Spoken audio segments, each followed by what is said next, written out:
علمی کتابی، اور مرنے سے پہلے اے مسلمان کر لے اس پہ غور، کتابوں کا خدا اور ہے، بابوں کا خدا اور، اگرچہ بابے بھی اسی خدا کو مانتے ہیں لیکن ان کوالٹیز کے ساتھ نہیں جو وحی کے ذریعے نازل ہوئی ہیں، بلکہ ان کی اپنی ذاتی انٹرپریٹیشن۔ اچھا، جب ہم کتابوں کی بات کرتے ہیں، آپ کہتے ہیں کہ علمی کتابی، اب ظاہر ہے ایک عام مسلمان کے لیے تو ناممکن ہے، زیادہ تر سواد اعظم کے لیے، کہ وہ تمام کتابیں چھان بھٹک کے کسی نتیجے پر پہنچے۔ اب وہ ظاہر ہے کسی نہ کسی کو تو فالو کرے گا۔ جو نقاد ہیں آپ کے، یا اس پوائنٹ آف ویو کو کہ ایک اپوزٹ رائے دیتے ہیں، ان کا یہ کہنا ہے کہ آپ کچھ بھی کتابوں کو دیکھ کر جو بھی شخص انٹرپریٹیشن دے گا وہ اس کی انٹرپریٹیشن ہی ہوگی، وہ اس کو فقہ کہہ لے، اپنا پوائنٹ آف ویو کہہ لے، اسکول آف تھاٹ کہہ لے، تو وہ جو 4 basic Sunni school of thoughts ہیں ان سے ہٹ جائے گا، یا انہی میں سے کسی کی تشریح کر رہا ہوگا، تو علمی کتابی تو پھر بھی نہیں ہوگا، وہ پھر بھی کسی اسکول آف تھاٹ کے ساتھ ہوگا۔ اس پر آپ کیا کہیں گے؟ دیکھیں جی، یہ بڑی ان کی، میں سمجھتا ہوں سمجھ کی کمی ہے۔ 2+2=4 اگر یہ کسی میتھمیٹیشین کی بک میں لکھا ہو یا نہ لکھا ہو، اور میں اسے کوٹ کرتا ہوں، تو یہ میں اس کی تقلید کہاں سے کر رہا ہوں؟ میں تو ایک لاجیکل بات کر رہا ہوں۔ قرآن میں واضح لکھا ہے ایاک نعبد و ایاک نستعین، اے اللہ ہم عبادت بھی تیری کریں گے اور مدد بھی، یعنی دعا میں تجھی کو پکاریں گے۔ ایک تو ظاہر اس باب میں مدد ہے، وہ قرآن میں حکم ہے کہ آپ نے ایک دوسرے کی مدد کرنی ہے، وتعاونوا علی البر والتقوی ولا تعاونوا علی الاثم والعدوان، لیکن ایک ہے دعا میں پکارنا، وہ تو اللہ کے ساتھ خاص ہے۔ یہ کون سی راکٹ سائنس ہے جس کے لیے مجھے امام حنیفہ، امام شافعی، یا امام احمد بن حنبل، یا امام مالک رحمہ اللہ اجمعین، ان کے قدموں کی خاک ہماری آنکھوں کا سرما، یعنی ان کے نہ تو کسی واٹس ایپ نمبر کی ضرورت ہے، نہ ان کی کسی کتاب کی ضرورت ہے۔ اور پھر یہ کہ ان اماموں سے پہلے بھی تو مسلمان تھے، وہ سب سے بہترین مسلمان تھے، ان کے پاس کیا ان کے فتاوی جات موجود تھے، یا ان کے پاس وہی علم تھا جو اللہ نے اپنے نبی علیہ السلام کو دیا اور انہوں نے صحابہ کو دیا، اور وہ ہم تک پہنچا قرآن کی شکل میں؟ اگر آپ عقائد کے اوپر بات کریں، فقہی مسائل تو ہم بعد میں ڈسکس کریں گے، قرآن اپنے عقائد کے اندر بالکل واضح ہے۔ قرآن ان لوگوں کو سمجھایا جنہیں عربی لکھنا بھی نہیں آتی تھی، صرف ان کی مادری زبان تھی۔ اچھا، بس اسی کو آپ سمجھ لیں کہ آج بھی اگر ہم قرآن کو سب کانٹیننٹ کے لوگوں کی زبان میں ٹرانسلیٹ کر دیں جو ان کی اپنی زبان ہے، پھر علماء بیچ میں سے نکل جائیں، اور یہ کام علماء خود کر چکے ہیں۔ علماء نے اپنے لیے ٹرانسلیٹ نہیں کیا، اپنے پرسنل نوٹس نہیں بنائے، بلکہ انہوں نے عوام کے لیے ٹرانسلیٹ کیا، قرآن کو بھی، احادیث کی بکس کو بھی اس لینگویج میں کیا جو یہاں کے لوگوں کی نیٹو لینگویج تھی۔ ہم یہ نہیں کہتے کہ انہوں نے پیسے کمانے کے لیے، کتابیں بیچنے کے لیے کیا، ہم حسن ظن رکھتے ہیں۔ ہاں، تو اب آگے چلے نا جی، اب آگے چلے نا اس سے، اب یعنی اس کو کہتے ہیں وہ پچ تو نہ کھودیں، آگے چلیں۔ یہ کس لیے کیا انہوں نے؟ لیکن وہ ایک دوسرے کے ترجمے پہ اعتبار نہیں کرتا، وہ نہ کریں نا۔ ہم کہتے ہیں کہ ہمارا مد مقابل جو بھی آئے گا نا، ہم اسے کہیں گے ہم تیرے بابے کا ترجمہ تجھے پیش کرتے ہیں۔ چھوڑ، to cut the story short, تیرا واسطہ ایک انجینئر سے پڑھا ہے، کسی جاہل سے نہیں پڑھا۔ میں تو بالکل سولوشن اینڈ پہ کھڑا ہوتا ہوں، پرابلم اینڈ پہ نہیں۔ تو بریلوی ہے، چھوڑ دے کسی نے کیا ترجمہ کیا، تو بتا تو کس کو مانتا ہے؟ جی میں حمزہ بریلوی کو۔ آ جا پھر پڑھ ترجمہ، ایاک نعبد و ایاک نستعین، اے اللہ تیری ہی عبادت کریں، تجھی سے مدد چاہیں۔ اعلیٰ حضرت نے اس کا پرفیکٹ ترجمہ کیا ہے، انہوں نے مستقبل اور حال کو دونوں کو کور کیا کیونکہ یہ مضارع کا صیغہ تھا۔ ویسے اس کا ترجمہ بنتا ہے ہم تیری ہی عبادت کرتے ہیں، تیری ہی عبادت کریں گے، تجھی سے مدد چاہتے ہیں، تجھی سے مدد چاہیں گے۔ عربی میں 2 ٹینس ہیں، فیوچر اور جو پریزنٹ، اس کو ایک ہی صیغہ کور کرتا ہے۔ اعلیٰ حضرت نے اس کو دعا بھی بنا دیا، 3 چیزیں سمو دیں، اے اللہ ہم تیری ہی عبادت کریں، تجھی سے مدد چاہیں۔ اس کے بعد اعلیٰ حضرت احمد بریلوی صاحب اگر خود بابوں کو پکارتے رہے تو ہم کہیں گے کہ حضرت قرآن میں تو آپ نے یہ ترجمہ کیا ہوا تھا، ہم آپ کے ترجمے کو مانیں جو قرآن آپ نے ہماری نیٹو لینگویج میں کنورٹ کر دیا۔ اب آپ کو سمجھ آئے گی کہ صحابہ کرام کے اندر یہ بجلی کہاں سے آئی تھی کہ ان کی نیٹو لینگویج میں قرآن تھا، انہوں نے رومنز اور پرشینز کو الٹ کے رکھ دیا۔ اللہ کے فضل سے انہوں نے ہماری نیٹو لینگویج میں قرآن اور سنت کو کیا، ہم نے ان کے علم سے استفادہ کر کے بریلویت اور دیوبندیت کو الٹ دیا، وہابیت کو الٹ دیا، رافضیت کو الٹ دیا، اللہ کے فضل سے۔ اچھا مجھے یہ بتائیے کہ آپ کا جتنا بھی جب آپ کہتے ہیں علمی کتابی، تو اس سے مراد آپ کی صحیح ستہ ہے، قرآن پاک ہے، یا اس کے علاوہ کوئی تفسیر بھی ہے جو سب سے پہلے لکھی گئی، ان سے بھی آپ کی مراد ہے، یا صرف صحیح ستہ اور قرآن پاک کی آپ بات؟ دیکھیں اس چیز کو پہلے آپ کلیئر کر لیں کہ میں نے آج تک کوئی ایسا نظریہ لانچ نہیں کیا جو مجھ سے پہلے اس پلانٹ ارتھ پہ مسلمانوں کا عقیدہ نہ ہو۔ بالکل ٹھیک ہے، تو مجھ پہ یہ اعتراض ختم ہو گیا، یہ دین کی اپنی انٹرپریٹیشن کر رہا ہے، یہ اتنا جھوٹ بول رہے ہیں۔ ان کو میں نے چیلنج دیا، آج تک کوئی بندہ سامنے نہیں آیا جو میرا یہ چیلنج قبول کرے کہ میں نے کہا میرا ایک نظریہ جو مجھ سے پہلے پلانٹ ارتھ پہ مسلمان نہ مانتے ہوں. ہاں یہ ضرور ہو سکتا ہے کہ میرا کوئی ایک نظریہ ایسا ہوگا جسے ایک فرقہ مانتا ہوگا, دوسرا اس کا ڈینائل کرتا ہوگا, تو اس جرم میں اکیلا تو شریک نہیں ہوں. اگر میں رفع الیدین پہ زور دیتا ہوں تو کیا دنیا میں شافعی, مالکی, حنبلی 3 اسکول آف تھاٹ اور اہل تشیع چاروں کیا رفع الیدین نہیں کرتے؟ اور 5واں آپ وہابیوں کو بھی, اہل حدیث کو بھی شامل کر لیں, تو مجھے کیوں سنگل آؤٹ کر رہے ہیں؟ اچھا, اسی طریقے سے اگر میں جنگ جمل صفین نہروان کے حوالے سے ایک سٹانس رکھتا ہوں, تو کیا اہل سنت کا مشترکہ سٹانس نہیں ہے کہ سیدنا علی حق پہ تھے, مخالفین جو ہیں وہ اجتہادی خطا پہ تھے؟ اس میں اختلاف ہے کہ وہ اجتہادی خطا تھی یا کوئی اور خطا تھی, لیکن حضرت علی کے حق کے اوپر ہونے پر کیا میرا ہی صرف نظریہ ہے, سنیوں کا نہیں ہے؟ اہل تشیع نے اس میں زیادہ غلوف کیا, انہوں نے مخالفین کے اوپر فتوے بھی لگائے, تو میں نے کبھی فتوے بھی نہیں لگائے. مجھ سے زیادہ ورسٹ فارم میں یہ عقیدہ دنیا میں ایگزسٹ کرتا تھا, ان کو تو تم اپنا بھائی بنائے بیٹھے ہوئے ہو, ٹھیک ہے؟ تو میں نے کوئی ایسا نظریہ لانچ نہیں کیا جو مجھ سے پہلے ایگزسٹ نہ کرتا ہو. میرا سوال یہ ہے کہ آپ جن کتابوں کا میں آ رہا ہوں اس طرف, میں نے تمہید بنانی تھی نا. اصل پھر میں اس میں ایک چیز اور ایڈ کرتے ہیں کہ بہت بڑا طبقہ اس طرح کا بھی پیدا ہو رہا ہے ینگسٹر کا, جو خود کو قرآنسٹ کہتا ہے. وہ تو ان باقی کتابوں کو اس طرح سے نہیں مانتا جیسے مسلمانوں کا ایک بڑا طبقہ مانتا چلا آ رہا ہے. شاید یہ بہت قدیم زمانے سے ہے, لیکن آج کل یہ ان ویڈیوز کے ذریعے اپنے آپ کو پاپولر بھی کرتے ہیں. قرآنسٹ کو ایڈریس کرنے کے لیے آپ کے پاس کیا طریقہ ہے, جبکہ وہ تو ان باقی کتابوں کو مانتے ہی نہیں؟ وہ آپ کا سوال تو وہیں رہ گیا نا, یہ تو سوال اگلا آ گیا. ہاں بس اس کو ایڈ کر کے. ہاں وہ تو یہ پھر اس پہ میں 20 منٹ بولوں گا, ظاہر ہے آپ مقدمہ پوچھ رہے ہیں نا. اگر آپ مجھ سے یہ پوچھیں کہ فجر کے کتنے فرض ہیں, وہ تو میں آپ کو 2 بتا دوں گا, لیکن آپ مسائل پوچھیں گے تو پھر تو یہ تو پی ایچ ڈی تھیسس ہے. پہلے میں پہلے پورشن کے اوپر آتا ہوں. ٹھیک ہے. کہ کتابیں شروع سے تھیں, سارے مانتے تھے, نظریات بھی شروع سے تھے. میں نے یہ کیا کہ کرٹیکلی اس کا انالیسس کیا کہ کس معاملے میں کس نے ڈنڈی ماری ہے, اور میں عوام کو بتاؤں کہ اس معاملے میں سنی صحیح کہہ رہے ہیں, اس میں شیعہ ٹھیک کہہ رہے ہیں, اس میں وہابی ٹھیک کہہ رہے ہیں. ٹھیک ہے. کوئی ایک نظریہ ایسا لانچ نہیں کیا جس میں کہوں کہ یہ سارے غلط ہیں اور میں ٹھیک کہہ رہا ہوں, ایسا کوئی نہیں ہے, آج تک کوئی سامنے نہیں لا سکا. لہٰذا مجھے سنگل آؤٹ کرنا, اس پہ میں اکثر بولتا ہوں کہ 99 قتل تو ان سب لوگوں نے کیے ہیں, جب یہ کہتے ہیں ہمارے سوا سارے فرقے جہنمی ہیں. اور میں نے تمہیں بھی ہائی لائٹ کر دیا, اور جہنمی نہیں کہا, میں تمہارے پیچھے نمازیں پڑھتا ہوں, تمہیں چندے دیتا ہوں, میں نے مسجد کو علادہ نہیں بنائی, چندہ بک نہیں بنائی, مدرسہ نہیں بنایا. تم لوگ تو ایک دوسرے کو کافر سمجھتے تھے, میرے سے زیادہ تو پولائٹ بندے ہی کوئی نہیں پلانٹ ارتھ کے اوپر. اب آ جائیں, کتابیں وہ سارے مانتے تھے, اہل سنت کی ایگریڈ اپان کتابیں, قرآن کے بعد وہ 6 کتابیں ہیں جن کے اوپر اتفاق ہے. باقی کتابیں بھی ہیں لیکن ان کو اللہ تعالیٰ نے زیادہ مقبولیت دی, بخاری, مسلم, ابو داؤد, ترمذی, نسائی, ابن ماجہ. اچھا, اس کے علاوہ بھی حدیث کی کتابیں, لیکن یہ ٹاپ پہ جو ہمارے سلیبس میں پڑھائی جاتی تھی کالجز میں, یونیورسٹیز میں. اہل تشیع کے ہاں آ جائیں, ان کے لیے بھی میجر بک تو قرآن ہی ہے. اچھا, اس کے بعد ان کی جو مین حدیث کی کتاب ہے, ویسے تو 4 کتابیں لیکن ٹاپ آف لسٹ جو ہے ان کی اصول الکافی ہے, پلس نہج البلاغہ سیدنا علی کے خطبات کا مجموعہ ہے. میں اس کے بھی ریفرنسز کوٹ کرتا ہوں, لیکن اصل جو بنیادی چیز ہے وہ ہے عقیدہ, اور عقیدہ قرآن سے لیا جائے گا. احادیث سپورٹیو ہوں گی. ہماری ٹیکسٹ بک قرآن ہے, حدیث ہماری ٹیکسٹ بک نہیں ہے, وہ ریفرنس بک ہے, قرآن کی ایکسپلینیشن. اسے بیان القرآن قرآن میں کہا گیا کہ نبی علیہ السلام نے اسے بیان فرمایا. وہ سنت کا ریکارڈ عملی تواتر سے بھی ٹرانسفر ہوا, جسے ہم اجماع امت کہتے ہیں, اور اسی کا ریٹن ریکارڈ آج سے 1200 سال پہلے آلموسٹ فریز ہوا احادیث کی کتابوں کی شکل میں.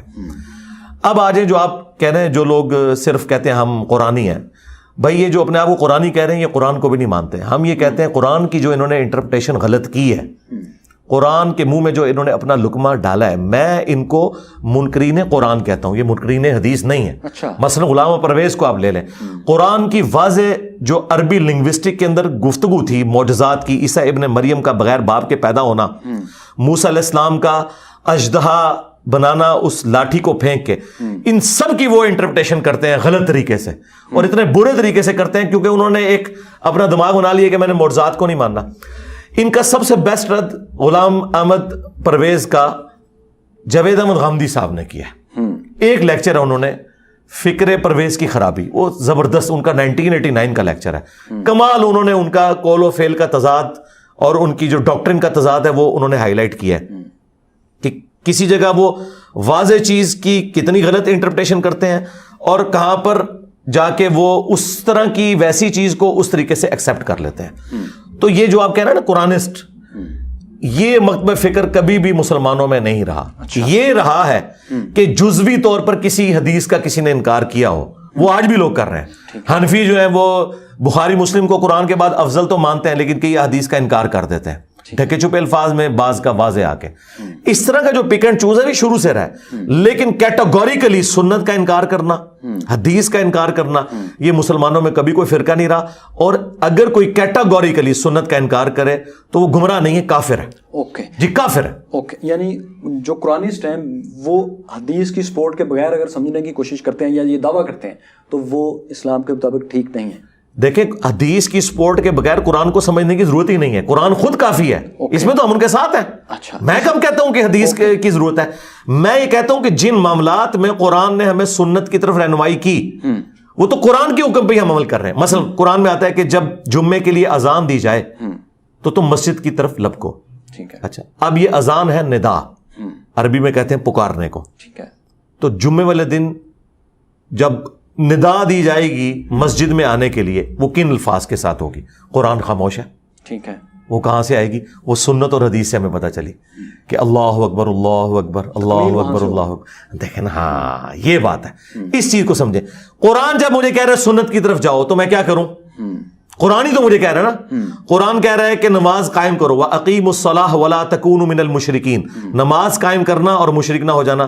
اور کچھ نمازوں کے تو نام بھی قرآن میں آگے، صلاۃ العشاء سورہ نور کے اندر. اب وہ صلاۃ العشاء کتنے رکعت ہے، اس کے پوسچرز کیا ہوں گے، کس ترتیب سے پڑھنا ہے، قرآن تو اس سے خالی ہے. اور یہ قرآن کا عیب نہیں ہے. قرآن کا عیب تب ہوتا جب قرآن ہمیں سنت کی طرف نہ دھکیلتا. قرآن نے کہا لَقَدْ كَانَ لَكُمْ فِي رَسُولِ اللَّهِ أُسْوَةٌ حَسَنَةٌ. پھر قرآن اپنے نبی صلی اللہ علیہ وآلہ وسلم کو اللہ تعالیٰ جب ایک ایٹیکیٹس اس حوالے سے ایجوکیٹ کر رہا ہے، ایتونی بکتاب من قبل ھذا او اثارۃ من علم. اے نبی ان سے بحث کرو تو انہیں کہو کہ تم نے اگر قرآن نہیں ماننا نا اپنی کتابیں لے آؤ، او اثارۃ من علم، یا علم کے آثار. ہم یہ پوچھتے ہیں الہامی کتابوں کے پیرلر آثار علم کے وہ کیا ہے؟ کتاب کافی تھا، وہ وہی ہے جسے ہم سنت کہتے ہیں، حدیث کہتے ہیں. لہذا سنت اور حدیث کا انکاری گمراہ نہیں ہے. میں کیٹاگوریکلی آپ کے کیمرے میں کہہ رہا ہوں وہ کافر ہے. اوکے. اچھا، جب یہ یوں نہیں ہوتا کہ عام مسلمان ایک دفعہ پھر اگر ہم اس طرح کی اس کی تشریح کریں تو وہ علماء کی طرف چلا جاتا ہے، اور اس میں پھر وہ علماء بھی آتے ہیں جن کی باقاعدہ دکان ہے کہ اب ظاہر ہے کوئی شخص سنت کو سمجھنے کے لیے قرآن پاک کو کی مکمل، آپ نے کہا کہ سادگی سے تو بالکل سمجھ آ جاتا ہے، لیکن جیسے اذان کی بات کی آپ نے کہ اب وہ کیسے ہوگی، نماز کیسے ہوگی، اس کے لیے وہ 6 کتابیں احادیث کی اور تمام سنت تو کوئی عام مسلمان یاد نہیں کر سکتا، اس کو پھر ایک عالم کی طرف جانا پڑے گا. تو تکمیل کے لیے ایک اچھے مسلمان، مکمل مسلمان کے لیے لا محالہ ایک عام انسان کو عالم کی طرف ہی جانا پڑتا ہے، جس میں کہ پھر دکاندار علماء کی دکانداری پھر وہاں پر چل پڑتی ہے. یہ پرانی باتیں، یہ دیکھیں لکھا ہوا ہے اس میں. ہاں، فرقوں کی دکانیں بند، the damage has been done. Okay. ہاں یہ تو دکانیں بند ہو چکی ہیں. ہاں اب آ جائیں آپ اس طرف. ہم کب کہہ رہے ہیں کہ علماء کے پاس نہ جائیں؟ میں ہی پلانٹ ارتھ پہ واحد بندہ ہوں جو کہتا ہوں سارے علماء کے پاس جاؤ اور ان سے یہ جا کے پوچھو کہ ٹیکسٹ بکس کیا کہہ رہی ہیں، مجھے دکھاؤ، اپنا ترجمہ دکھا دو. اگر ان کو عربی نہیں نہ آتی عوام کو تو اپنے بڑے علماء کا، یعنی تقی عثمانی صاحب یہ جرت کریں گے کہ میرا ترجمہ قرآن کا اشرف تھانوی سے بہتر ہے؟ کیا ڈاکٹر طاہر القادری صاحب جرت کریں گے کہ میرا ترجمہ احمد صاحب ریلوی سے بہتر ہے؟ کبھی کوئی جرت نہیں کر سکتا. اپنے بڑوں کے ترجمے دکھاؤ اور بتاؤ جو انہوں نے ترجمہ کیا ہے قرآن کا اور سنت کا، حدیث کا، اور تم کیا بات کر رہے ہو. ان کے پاس جب لوگ جاتے ہیں تو ان سے ان کی رائے پوچھتے ہیں، یہاں سے خرابی شروع ہوتی ہے. ان سے جا کے رائے کی بجائے آپ ان کی کتابیں کھلوا لیں نا، جو گالیاں یہ مجھے دے رہے ہیں وہ آپ کو بھی دینا شروع کر دیں گے. اصل جھگڑا یہ ہے. یہ علماء یہود کی مثال ہے جو اللہ تعالیٰ نے فرمایا کہ آپ گدھے کے اوپر کتابیں لاد دو نا تو وہ صرف بوجھ ہی اٹھا سکتا ہے، ان سے استفادہ نہیں کر سکتا. علماء یہود کو پتا تھا یہ آخری پیغمبر وہی ہیں جن کی پروفیسیز ہماری کتابوں میں موجود ہیں، لیکن انہوں نے ضد کی وجہ سے اپنی کتابوں کا بھی ڈینائل کیا. تو اللہ نے فرمایا تم تو گدھوں کی مثال ہو، جیسے گدھے نے بوجھ اٹھایا، تم نے کتابوں کا خالی بوجھ اٹھایا. انہوں نے کتابوں کا بوجھ اٹھایا ہوا ہے. اس لیے میں کہتا ہوں کہ ہماری کتابیں پڑھی ہوئی ہیں، ان کی کتابیں پڑھی ہوئی ہیں شوکیس کے اندر. تو ان سے کہیں کہ بتاؤ کیا لکھا ہوا ہے. میں کہتا ہوں آپ جس فرقے کے پاس جائیں گے نا ادھر ہی آپ کو میری بات کا جواب مل جائے گا، دوسرے کے پاس جانے کی ضرورت نہیں. اور دوسری بات میں یہ کہتا ہوں ایک بندہ اگر کوئی بات دکھا دیتا ہے نا اس پہ رلائے نہ کریں، دوسرے کے پاس بھی جائیں، تیسرے کے پاس بھی، لیکن سب سے ریفرنس مانگیں. اور پھر الٹیمیٹلی آپ جب ہم تک پہنچیں گے تو آپ کو پتہ چلے گا کہ اس پلانٹ ارتھ پہ صرف ہم ہیں جو قرآن و سنت کے ریفرنس دکھاتے ہیں، باقی صرف گپ شپ بتاتے ہیں. گپ شپ. ہاں جی. اچھا، عقیدے کی کتنی اہمیت ہے ایک انسان کے لیے زندگی میں؟ عقیدہ یعنی آپ عقیدہ توحید. ہاں جی، آپ اپنے لیکچرز میں بتاتے ہیں نا کہ عقیدہ ٹھیک ہونا بہت ضروری ہے. ہاں جی. تو اس کی کتنی اہمیت؟ جی، عقیدے کے بغیر تو انسان مسلمان ہی نہیں ہے. مسلمانوں کے بنیادی 3 عقائد ہیں: عقیدہ توحید، عقیدہ رسالت، اسی کی پھر کرولری ہے ختم نبوت اور باقی ساری چیزیں، اور عقیدہ رسالت. یہ 3 بنیادی عقائد ہیں، باقی ساری اس کی کرولریز ہیں. یعنی عقیدہ توحید کی جب ہم بات کرتے ہیں نا اللہ کی ذات سے متعلق، تو پھر جتنی چیزیں ہیں اللہ کی ساری کوالٹیز اس میں شامل ہیں. پھر جو فرشتوں پہ ایمان لانا وہ اللہ تعالیٰ کی مخلوقات ہیں وہ اس میں شامل ہیں. کتابوں پر ایمان وہ توحید میں بھی داخل ہے، اور عقیدہ رسالت والا اس کے اندر بھی ہے کہ پیغمبر جب ہم نے کسی کو مانا اس کے پاس اللہ کی طرف سے کتاب آئی، اور عقیدہ آخرت. یہ 3 بنیادی عقائد ہیں، ان میں سے کسی ایک کا بھی کوئی انکار کرے وہ کافر ہو جائے گا. اوکے. اچھا، اب یہاں سے یہ سوال پیدا ہوتا ہے کہ ایک اسلام کا مطلوب جو ہے وہ ایک اچھا انسان پروڈیوس کرنا ہے یا ایک اچھے عقیدے والا انسان پروڈیوس کرنا ہے؟ جی، اچھے عقیدے والا انسان. جب تک عقیدہ نہیں ہوگا تو وہ کیسے اچھا انسان بن سکتا ہے؟ دیکھیں، امریکہ میں 1 منٹ کے لیے بجلی بند ہو جائے، سٹورز پہ کیا ہوتا ہے؟ ہمارے ملکوں میں تو بھوک پڑی ہوئی ہے، یہاں تو وہ کچھ نہیں ہوتا. چیک ہے نا گاڈ کا. دنیا میں بنائے ہوئے قوانین بھی، ایون اسلامی شریعت کے قوانین بھی ایسے ہیں جن میں لوپ ہولز موجود ہیں. وہ اللہ تعالیٰ نے اسی لیے رکھے ہیں تاکہ اس کے اوپر چیک جو ہے وہ اللہ کی ذات ہے. مثلا قرآن میں آیا کہ آپ 1 دفعہ طلاق دے کے بیوی کی طرف رجوع لا سکتے ہیں، 2 دفعہ بھی، تیسری دفعہ نہیں لا سکتے. لیکن ساتھ ہی اللہ نے کہا ہے کہ اگر تمہارا ارادہ ہے نا بیوی چھوڑنے کا، پھر اسے ذلیل کرنے کی نیت سے یہ نہ کرو کہ طلاق دی پھر 90 دن سے 1 دن پہلے رجوع کر لیا. اب اس کے اوپر کیا جوڈیشری چیک رکھ سکتی ہے؟ نہیں. اس کے اوپر چیک کیا ہوگا؟ اللہ کی ذات کہ مجھے اللہ دیکھ رہا ہے. جوڈیشری تو کہ وہ تو کہے گا میرا رائٹ ہے، میں 80 دن کے بعد رجوع کر رہا ہوں، مجھے کوئی عدالت نہیں روک سکتی. لیکن رجوع کرنے والے کو تو پتا ہے میں اسے اب رجوع کر کے ذلیل کر کے پھر 80 دن کے لیے ذلیل کروں گا. استعمال کر رہا ہوں. ہاں، تو یاد رکھیے گا، چاہے وہ خدائی قوانین ہو چاہے انسانوں کے بنائے ہوئے قوانین، جب تک ان کے اوپر چیک، خوف خدا، accountability of the day of judgment نہیں آتا نا، پرفیکٹ نہیں ہو سکتے وہ. لیکن اس کے باوجود ہم دنیا میں بہت سے لوگوں کو دیکھتے ہیں، جو کہ حقیقت ہے کہ بہت سے لوگ کسی بھی عقیدے سے واقف نہیں ہیں، لیکن اس کے باوجود وہ دنیا کے لیے ایک اچھے انسان ثابت ہوتے ہیں.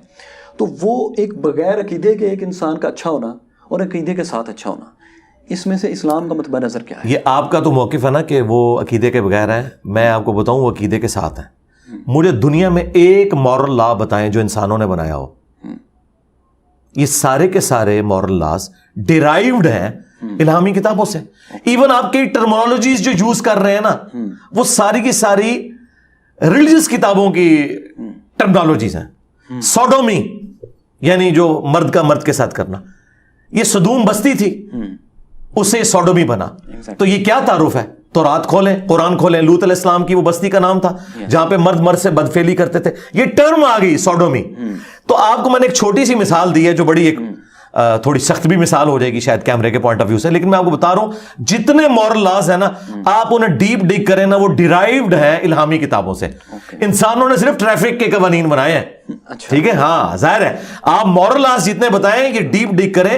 انسانیت نے ٹھوکریں کھا کے جو کچھ سیکھا ہے نا، مذہب نے آپ کو پہلے دن وہ ساری چیزیں بتائی تھی، لیکن یہ ہے کہ مذہبی لوگوں نے اسے اڈاپٹ نہیں کیا. میں یعنی کہ ماڈرن ڈیموکریسی کو، جس میں حلال اور حرام کا فیصلہ کثرت رائے سے نہ ہو، حلال کے اندر اندر کثرت رائے سے ہو، اس کو خلافت راشدہ کی ماڈرن فارم سمجھتا ہوں. نبی علیہ السلام نے اپنے ڈیسیژن واپس لیے ہیں میجارٹی صحابہ کی رائے دیکھتے ہوئے کہ یار زیادہ کا یہ موقف ہے، اگرچہ بعض اوقات اس کا نقصان بھی اٹھانا پڑا، لیکن آپ ان فیصلوں کے ساتھ کھڑے ہوئے. میں ڈیموکریسی کو، جو اسلامک ڈیموکریسی ہے، ویسٹرن ڈیموکریسی کی بات نہیں کر رہا، جہاں حلال کا فیصلہ آپ کثرت رائے سے کریں، اسے خلافت راشدہ کی اسلامک گورنمنٹ کی ماڈرن فارم سمجھتا ہوں. یہی تھا. اب انسان نے ٹھوکریں کھا کھا کے سیکھا کہ ملوکیت غلط ہے. امپائرز کے خلاف اعلان حق کس نے بلند کیا؟ میرے بھائی، اسلام کے آنے سے پہلے، اسلام تو خیر حضرت آدم علیہ السلام کے زمانے سے، یعنی ہمارے نبی نے جو اسے ایپیکس پہ پہنچایا، آپ علیہ السلام سے پہلے جو بادشاہ کا دین تھا وہ رعایا پہ فرض ہوتا تھا. اگر رعایا وہ دین نہ اڈاپٹ کرے وہ قتل ہو جاتی تھی. یہی تھا نا، one king, one religion, one army. ہاں جی. اب مجھے یہ بتائیے، یہ کرسچینٹی کیا تبلیغ سے پھیلی ہے؟ یہ ایک کانسٹنٹائن ٹو جو ایک بادشاہ تھا رومن امپائر کا، وہ اس نے کرسچینٹی اڈاپٹ کر لی، پوری رعایا کرسچن ہو گئی قسطنطنیہ اسی کے نام پہ وہ سٹی ہے۔ اچھا، اسلام نے، یعنی نبی الاسلام کی میں اسپیسیفکلی بات کر رہا ہوں، یہ دور جدید کا خالق ہے کہ جس نے کہا کہ رعایا کا دین بھی الگ ہو سکتا ہے، آپ کا رائٹ ہے کہ آپ فریڈم آف ایکسپریشن بھی رکھ سکتے ہیں، آپ اپنے عقائد بھی رکھیں گے، سب کچھ رکھیں گے۔ اسلام نے اجازت دی۔ یروشلم کو انٹرنیشنل سٹی سیدنا عمر نے فتح کرنے کے بعد ڈکلیئر کیا، ورنہ کرسچنز تو وہاں گھسنے نہیں دیتے تھے جیوز کو، ٹھیک ہے۔ تو اسلام نے فریڈم آف ایکسپریشن دیا کہ بادشاہ اور رعایا کا دین الگ ہو سکتا ہے، لیکن اس فریڈم آف ایکسپریشن کو تلوار کے زور پہ اسلام نے حاصل کیا۔ ہمیں یہ کوئی یار نہیں ہے یہ بات کہنے میں۔ ظاہر ہے جب بدماش کو اکھاڑنا ہوگا تو طارق جمید صاحب یا غامدی صاحب کی باتیں نہیں وہ سنے گا، یا تو انجینئر صاحب کا اگریسو سٹائل ہوگا جو بجلی بھر دے گا، یا پھر آپ کو ہاتھ میں اسلحہ اٹھانا پڑے گا جس طرح صحابہ کرام نے اٹھایا، ٹھیک ہے نا۔ تو وہ انہوں نے بدماشوں کو اکھاڑنے کے لیے اسلام نے فریڈم آف ایکسپریشن حاصل کرنے کے لیے رومنز اور پرشینز کو اکھاڑا، اور آج دیکھ لیں ختم ہو گیا نا۔ نبی الاسلام کی پیش گوئی تھی بخاری مسلم میں کہ رومنز اکھاڑے جائیں گے، پھر قیامت تک کوئی رومن امپائر نہیں ہوگا، کوئی ایمپرر نہیں ہوگا، پرشین اکھاڑے جائیں گے، اور اب تو ماشاءاللہ آپ دیکھ لیں کنٹریز ہیں ختم ہوگی ساری کی ساری امپائرز۔ اچھا، سویلائزیشنز جب قائم ہونا سٹارٹ ہوئیں اور ایک سے زیادہ خاندانوں اور قبیلوں نے ایک جگہ پر رہنا شروع کیا، تو ہم یہ نہیں دیکھتے کہ وہاں جو مورالٹی کے اصول آج ہم اپنائے ہوئے ہیں یہ وہ بقائے باہمی کے اصول ہیں جو لوگوں نے اکٹھے رہنے کے بعد سیکھے کہ اگر میں اس کی دولت چھینوں گا، اس کو تھپڑ ماروں گا تو یہ بھی پھر مجھے مارنے آئیں گے، لہٰذا ہمیں ایک دوسرے کی رسپیکٹ کرنی چاہیے۔ کیا اس انٹرپریٹیشن کو جو بہت سے ہسٹورین کرتے ہیں کہ ہم نے مورل لاز سویلائزیشن میں اس وقت لیے جب ہم نے اکٹھے رہنا شروع کیا، اس پہ آپ کیا کہیں گے؟ ٹھیک ہے نا جی، دیکھیں اس انسانوں کو اللہ تعالیٰ نے ایجوکیٹ کیا نا۔ وَإِن مِّن أُمَّةٍ إِلَّا خَلَا فِيهَا نَذِيرٌ، کوئی امت ایسی نہیں گزری اللہ تعالیٰ فرماتا ہے جس میں ہم نے ڈر سنانے والا نہ بھیجا ہو۔ قرآن میں ہے کہ چند انبیاء کا ذکر آپ سے کیا، اکثر کا نہیں کیا۔ تو ہم یہ کہتے ہیں وہ جو قبائل اکٹھے ہو کے رہتے تھے ان میں پیغمبر بھی آتے تھے۔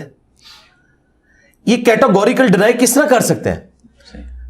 پرشینس، رومنس، آپ ان کی اگر ہسٹری اٹھا کے دیکھتے ہیں تو ہمیں تو اس وقت کی نون ہسٹری پتا ہے نا جب یہ ایک سویلائزیشن بن گئے، جب تحریر آئی تب ہمیں پتا، اس سے پیچھے کا اس سے پہلے تو نہیں پتا۔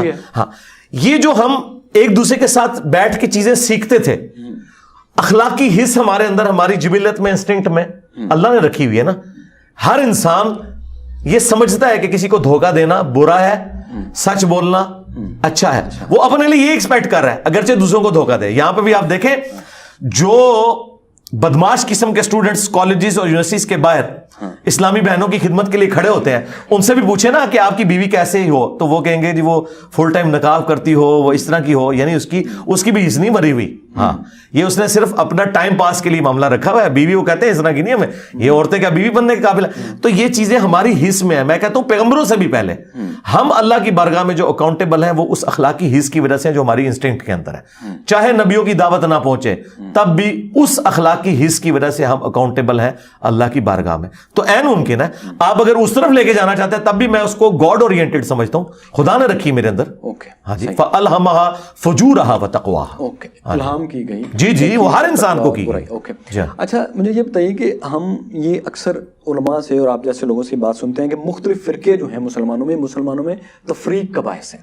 اچھا، اگر یہ مختلف فرقے اپنے مختلف عقائد کے ساتھ پیسفلی رہتے رہیں تو کیا یہ قبول صورت ہے یا ان کو کسی ایک پوائنٹ آف ویو پر آنا چاہیے؟ آپ کا موقف کیا؟ میرا موقف یہ ہے کہ کبھی بھی نہیں ایک پوائنٹ آف ویو پہ آ سکتے سوائے اس کے کہ پیغمبر دنیا میں موجود ہوں۔ دیکھیں پیغمبر جب دنیا میں موجود ہے نا، پھر جو ان کے فالوورز ہیں نا ان کا تو عقیدہ ایک ہوگا، کیونکہ پیغمبر سے اختلاف تو سیدھا سیدھا کفر ہے، ٹھیک ہے۔ پیغمبر جب دنیا میں موجود نہیں ہے نا تو صحابہ کرام کی بھی کسی معاملے میں ایک رائے نہیں ہو سکی، کئی معاملات کے اندر ان کے آپس میں بحثیں ہوئیں، پھر کسی رزلٹ پہ پہنچے، بعض اوقات نہیں بھی پہنچے، جنگوں تک نوبت آئی۔ یہ ہو ہی نہیں سکتا۔ وہ ایک ہی شخص ہے جس کی قبر مدینے میں ہے اس امت کے پوائنٹ آف ویو سے کہ جس پہ امت اکٹھی ہو سکتی ہے۔ امت سیدنا ابوبکر پہ بھی اکٹھی نہیں ہو سکتی، شیعہ نہیں مانیں گے۔ اس لیے ہم کہتے ہیں کہ شخصیات کی بجائے جس کو اللہ نے آپ کا امام بنا کے بھیجا ہے آپ اس کے اوپر امت کو اکٹھا کریں، وہ پیغمبر ہے۔ یہ اسکول آف تھاٹ ہمیشہ رہیں گے۔ ہمارا رویہ یہ ہونا چاہیے کہ ہم علمی اختلاف رکھیں، لوگوں کو علمی طریقے سے قائل کریں کہ یہ موقف صحیح ہے، یہ موقف جو تم نے اڈاپٹ کیا یہ غلط ہے، اس سے پیچھے ہٹ جاؤ۔ بس اس سے زیادہ تو پیغمبر کی ذمہ داری نہیں ہے۔ یعنی کیا پیغمبر نے دنیا سے سارے کافر ختم کر دیے؟ نہیں، پوائنٹ آف ویو رکھا ہے اپنا۔ کافر تو جو مقابلے میں ہیں ان کے ساتھ ایز اے لاس ازار لڑنا پڑا ہے. اور قرآن پاک میں بھی نبی پاک سے یہ کہا گیا ہے کہ آپ ہلکان نہ ہوں. آپ سرکار اس سے بڑھ کر اے نبی آپ سے نہیں پوچھیں گے لوگ جہنم میں کیوں چلے گئے. یعنی یہ تو بہت بڑی بات تھی نا کہ آپ کو ہم نے پیغمبر بنا کے بھیجا ہے, اس کے باوجود لوگ جہنم میں جا رہے ہیں, تو آپ سے نہیں پوچھیں گے. آپ کا کام ہے وما علینا الا البلاغ. تم اپنے آپ کو ہلاک کر لو گے اس غم سے. فلعلک باخع نفسک علی آثارہم ان لم یؤمنوا بہذا الحدیث اسفا, کہ لوگ اس قرآن پر ایمان نہیں لاتے, آپ اپنے آپ کو ہلاک کر لیں گے. طٰہٰ ما انزلنا علیک القرآن لتشقی, ہم نے قرآن اس لیے نازل نہیں کیا کہ آپ مشقت میں پڑھ لیں. الا تذکرۃ لمن یخشی, یہ تو نصیحت اس کے لیے جو خود ڈرے. فذکر بالقرآن من یخاف وعید, اے نبی قرآن سے اسے آپ تبلیغ کریں جو اللہ کی دھمکی سے ڈرتا ہے, جو نہیں ڈرتا اسے چھوڑ دیں. فذکر ان نفعت الذکریٰ, اے نبی آپ نے نصیحت کرنی ہے اگر نصیحت کرنا فائدہ دیتا ہو. ہاں اگر فائدہ نہیں دیتا چھوڑ دیں اس کو اس کے حال پہ.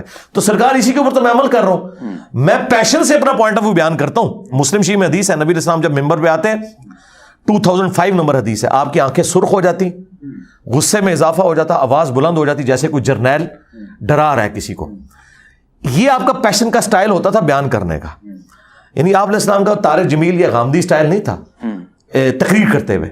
ہاں آپس گفتگو میں تو میرے سے زیادہ جولی طبیعت ہی کسی کی نہیں ہے, لیکن نبی علیہ السلام نے بجلی اس لیے بھری کہ آپ پورے کانفیڈنس سے اس چیز کو بیان کرتے تھے, تب لوگ سیریس لیتے تھے اسے, ورنہ تو کوئی سیریس نہیں لیتا اس چیز کو. اچھا, اتحاد امت اسلام کی, اتحاد امت مسلمان کی بڑی بات ہوتی ہے. آپ کوئی ڈریم رکھتے ہیں یا آپ کا خیال ہے کہ یہ ہونا چاہیے, یا یہ کوئی ایسی چیز نہیں ہے بلکہ ہمیں کوئی مسلمانوں کا اتحاد بنا کے رہنا چاہیے؟ کیونکہ ابھی ہم دنیا میں دیکھتے ہیں کہ مذہب کے نام پر کبھی بھی کوئی دنیا کا بڑا بلاک اکٹھا نہیں رہا بہت دیر تک. جو اتحاد, جو بلاکس ہیں وہ یا سیکورٹی کے پوائنٹ آف ویو سے ہیں یا اکانومی کے پوائنٹ آف ویو سے, برکس ہے, نیٹو ہے اور سارے یورپی یونین ہے. تو یہ جو اتحاد امت مسلمہ کی بات کرتے ہیں, بہت سی تنظیمیں بھی ہیں, تو اس بارے میں آپ کی رائے کیا ہے؟ اتحاد امت سے مراد قطعاً یہ نہیں ہے کہ دنیا میں ایک خلیفہ بن جائے. بھائی یہ تو خلافت تو ختم ہو گئی نا. خلافت کی موومنٹ تو بھی بہت سی, سرکار وہ ملوکیت کی موومنٹ تھی, خلافت کہاں سے تھی؟ مجھے آج کل میں بات کر رہا ہوں کئی لوگ چلاتے تو سرکار چلائیں نا جی, ٹھیک ہے, اچھی بات ہے. جو آپ نے ڈریم کی بات کی نا, میرا ڈریم تو نہیں, میں نے تو ریئلٹی بنا دیا اسے. ہمارے درس میں ہر مکتب فکر سے لوگ آتے ہیں, انہوں نے اپنے فرقوں کو چھوڑا ہے اور ہمیں نہیں اڈاپٹ کیا. ہمیں اگر اڈاپٹ کیا ہوتا نا تو ان کو چھوڑنے کے بعد انہیں چندہ دینا بھی بند کر دیتے, ان کے پیچھے نمازیں بھی بند کر دیتے. نمازیں انہی مسجدوں میں پڑھ رہے ہیں, صرف انہوں نے اپنے آپ کو فرقہ واریت سے آزاد کر لیا. وہ اب ٹالریٹ کرتے ہیں, اگر شیعہ کی مسجد آ گئی ہے وہاں بھی نماز پڑھیں گے, بریلویوں کی آ گئی ہے وہاں بھی نماز پڑھیں گے. اس قسم کا اتحاد امت ہم سے پہلے نہ کسی نے کوشش کی تھی. ابھی تک اتحاد امت تھا وہ طارق جمیل ڈاکٹرن کے اوپر, اپنا چھوڑو نہ کسی کا چھیڑو نہ. ہم نے اس کو بالکل ریورس کیا, اپنا پہلے چھوڑو اور دوسرے کا بھی چھیڑ کے دیکھو, ہو سکتا ہے اس میں کوئی بات ایسی ملے جو وہ درست کہہ رہا ہوں. اس بنیاد کے اوپر میں نے, یعنی یونٹی ان ڈائیورسٹی کی میں نے کر دیا, تو اللہ کے فضل سے ہم نے کر دیا ہے. لیکن اگر آپ یہ کہیں کہ سب کے سب لوگ میری رائے کے پابند ہو جائیں, نہیں, یہ نہیں ہوگا کبھی بھی. یہ میں نے بتایا, یہ صرف پیغمبر کا پروٹوکول ہے. پیغمبر کے بعد کوئی شخص بھی ایسا ہو ہی نہیں سکتا وہ سب کے سب لوگوں کو, یا تو یہ ہو سکتا ہے کہ سارے کے سارے پاگل ہو جائیں, سوچنا چھوڑ دیں. اگر وہ سوچتے ہیں تو وہی کی تائید تو حاصل نہیں ہے, کسی ایک شخص کے اوپر وہ متفق نہیں ہو سکتے. وہ 2-3 رائے رکھیں گے, وہ قیامت تک چلیں گی, کو ایگزسٹنس کریں. اتحاد امت جو ہے ہم نے کروا دی. دیکھیں میرے خلاف اتحاد امت ہوا تمام فرقوں کے مولویوں کا, اور میرے حق میں اتحاد امت ہوا تمام فرقوں کی عوام کا. دیکھیں میں جیت گیا ہوں, کولڈ وار میں نے ون کر لی. اچھا, اتحاد امت تو بہت ہی اس طریقے سے کہ مسلمان مختلف خیالات کے وہ کسی ایک منیمم کنسنسس پر آ جائیں, یہ آپ بات کریں گے. اس پہ تو آپ کافی حد تک کو ایگزسٹ کریں.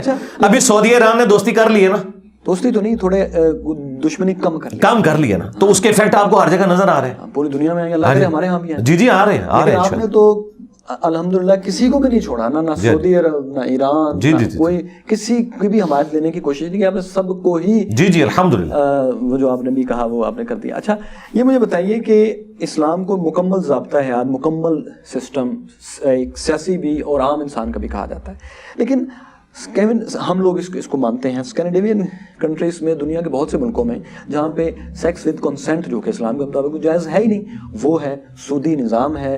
وہاں پردے کی اس طرح سے چیز نہیں ہے. احترام انبیاء کا جیسے اسلامی معاشرے میں ہوتا ہے اس طرح نہیں ہے. لیکن اس کے باوجود وہ زیادہ پراسپرس ہیں, اور ہم لوگ وہاں جا کے بھی, جو مسلمان ہیں وہ وہاں جا کے زیادہ خوش رہتے ہیں بجائے ایک فرقہ دوسرے فرقے کے جہاں وہ اس کے زیادہ حامی ہیں اس ملک کے. تو اس کی کیا وجہ ہے کہ وہ لوگ اسلامی اصولوں پر عمل بھی نہیں کر رہے لیکن زیادہ خوشحال ہیں اور لوگ وہاں جانا پسند کرتے ہیں؟ میں تو اس سے بھی اگلی بات کروں گا. ایک یعنی ریلیجس گیٹ اپ کے اندر ایک میکینیکل انجینئر ہوتے ہوئے اور ایک پڑھا لکھا انسان ہوتے ہوئے اس دنیا کا، میں کہتا ہوں انہوں نے دنیا کو جنت بنا دیا.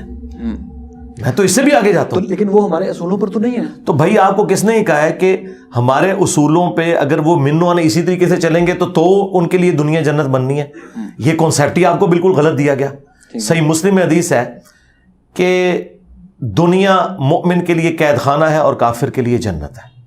دنیا میں آپ ایمانداری کے ساتھ جو مورل لاز ہیں یا بنائے ہوئے انسانی قوانین بھی ہیں، اگر ایمانداری کے ساتھ ان کو بھی اگر آپ پریکٹس کرنا شروع کریں نا تو اس کی برکات دیکھ لیں گے. ہمارا مسئلہ یہ کہ نہ ہم اپنے دین کے ساتھ مخلص ہیں نہ دنیا کے ساتھ. اس میں ریلیجن کا کوئی قصور نہیں ہے. کب انہوں نے فالو کیا؟ ورنہ مجھے بتائیں اس وقت دبئی کو اگر آپ دیکھیں تو امن کی صورتحال میں دیکھیں، اکانومی کے پوائنٹ آف ویو سے وہ تو پھر اسلامی ملک ہے. وہاں کیا ہو گیا؟ اس کی وجہ یہ ہے کہ انہوں نے مولویوں کو اٹھا کے نا ویٹیکن سٹی میں بٹھا دیا. جب تک ہم اپنے مولویوں کے لیے کوئی ویٹیکن سٹی نہیں بناتے نا، ان کے شر سے اس امت کو نہیں چھٹکارا دیتے، اس وقت تک آپ کا کچھ نہیں ہونا. آپ کیا اس چیز کی تو نہیں بات کر رہے کہ جہاں پر بہت سے مذاہب نے، بہت سے فرقوں نے اپنے آپ کو اس طرح سے کیا، آپ ہسٹری مجھ سے بہتر جانتے ہیں اس کی تھیولوجی کی، کہ انہوں نے کوئی ایک اتھارٹی بنا دی کہ اسلام کی ان کے مذہب یا فرقے کے کسی چیز میں اختلاف ہوگا تو یہ ایک اتھارٹی ہوگی جو فیصلہ کرے گی کہ اس آیت کا، اس حدیث کا یا اس آثار کا، اس روایت کا مطلب کیا ہے، یا آج اس کو بدلنا ہے تو کیسے بدلنا ہے. آپ دیکھتے ہیں جیسے آپ نے ویٹیکن سٹی کی بات کی، وہ تو کئی چیزیں بدل چکے ہیں اعلانیہ، اور وہ اس کو تسلیم کرتے ہیں کیتھولکس، کیونکہ وہ مانتے ہیں کہ پوپ اب جو ڈیفائن کرے گا نا وہ خدا کی آواز ہوگی. آپ اس کی تو بات نہیں کرتے؟ نہیں، اس کی تو میں بات بالکل نہیں کر رہا. ہم تو امام کعبہ کی آواز کو بھی کچھ نہیں سمجھتے، ادھر ہم بوکش ہیں. تو پھر ویٹیکن سٹی ہم نے کس اینگل سے؟ میں نے اس اینگل سے کہا کہ مولویوں کو اس پورے سسٹم سے الگ کریں. یہ ناسور ہیں اس سسٹم کے لیے. انہوں نے ہمارے مذہب کا حلیہ بگاڑ دیا، ہماری معاشرت کا. ریاست کے کنٹرول میں آپ کہہ رہے ہیں؟ جی ریاست کے کنٹرول میں ہے. ان کو آزادی نہ ہو جو انہوں نے یہ اپنی مرضی کا دین لوگوں کو بتا رہے ہیں، بکش دین بتائیں نا، تو سکون آ جائے گا دنیا کے اندر. ویٹیکن سٹی میں نے اس پوائنٹ آف ویو سے یہ نہیں کیا کہ میں وہ پاپائیت کو مانتا ہوں. بھائی آلریڈی آپ انہیں بتائیں سب سے بڑا مکتب فکر سب کانٹیننٹ میں بریلویت ہے. وہ تو امام کعبہ کو کافر سمجھتے ہیں. ٹھیک ہے، یا نہیں؟ کوئی فتویٰ تو نہیں میرے خیال؟ جی وہ کہتے ہیں حاج موقوف ہے. اچھا جی نجدی کہتے ہیں انہیں سب کچھ. یہ تو ایک اتنا بڑا یونیورسل ٹروتھ ہے کہ بتانے کی بھی ضرورت نہیں ہے. وہ کافر سمجھتے ہیں انہیں، بالکل ان کے پیچھے نماز پڑھنے کے قائل نہیں ہے. اس کی وجہ ہے کہ احمد بریلوی صاحب ان کو ساروں کو نکال گئے ہیں اسلام سے. ان کے نزدیک محمد بن عبد الوہاب صاحب مجدد ہیں، جس کی وجہ سے وہابی فرقہ ہے. اور احمد بریلوی صاحب جو ہے محمد بن عبد الوہاب کو جو ہے کافر سمجھتے ہیں، شیطان کا سینگ سمجھتے ہیں. وہ کہتے ہیں اسماعیل دیلوی نے جتنی یہاں پہ خباثت کی ہے یہ اس سے متاثر ہو کے کی ہوئی ہے. ٹھیک ہے نا؟ تو کتنا بڑا فرق ہے. اور دیوبند اور بریلویوں کے جو مشترکہ بزرگ ہیں، ابن عابدین شامی جس نے فتاوی شامی لکھا، جسے رد المختار کہتے ہیں، اس نے لکھا ہے کہ محمد بن عبد الوہاب اور اس کے پیروکار خوارج کی جماعت ہے. یعنی دیوبند اور بریلوی دونوں کے نزدیک اہل حدیث خارجی ہیں. تو یہ تو پھر امام احمد بن حنبل اور ابن تیمیہ کی ہی روایات کو وہ کہتے ہیں کہ ان کو چھوڑ چکے ہیں. وہ انہوں نے لکھا ہے کہ یہ احمد بن حنبل اور ابن تیمیہ کا نام لے کر سامنے آئے تھے لیکن یہ اس کو چھوڑ چکے ہیں. ہاں وہ احمد بن حنبل کی رسپیکٹ کرتے ہیں، ابن تیمیہ کی تو نہیں کرتے لیکن احمد بن حنبل کی کرتے ہیں رسپیکٹ. اوکے، یہ تو اپنی لڑی جہاں تک جوڑتے ہیں، یہ بیچ میں سے اس کا ظاہر ہے جی. سرکار جب ان کو یہ حق حاصل ہے کہ یہ اپنے بزرگوں کی لکھی ہوئی کتابیں بیان کر کے لڑی اپنی ابن مسعود کے ساتھ جوڑ رہے ہیں. ابن مسعود نے تو کہیں نہیں لکھا تھا کہ رسول اللہ کی قبر اللہ کے عرش سے افضل ہے.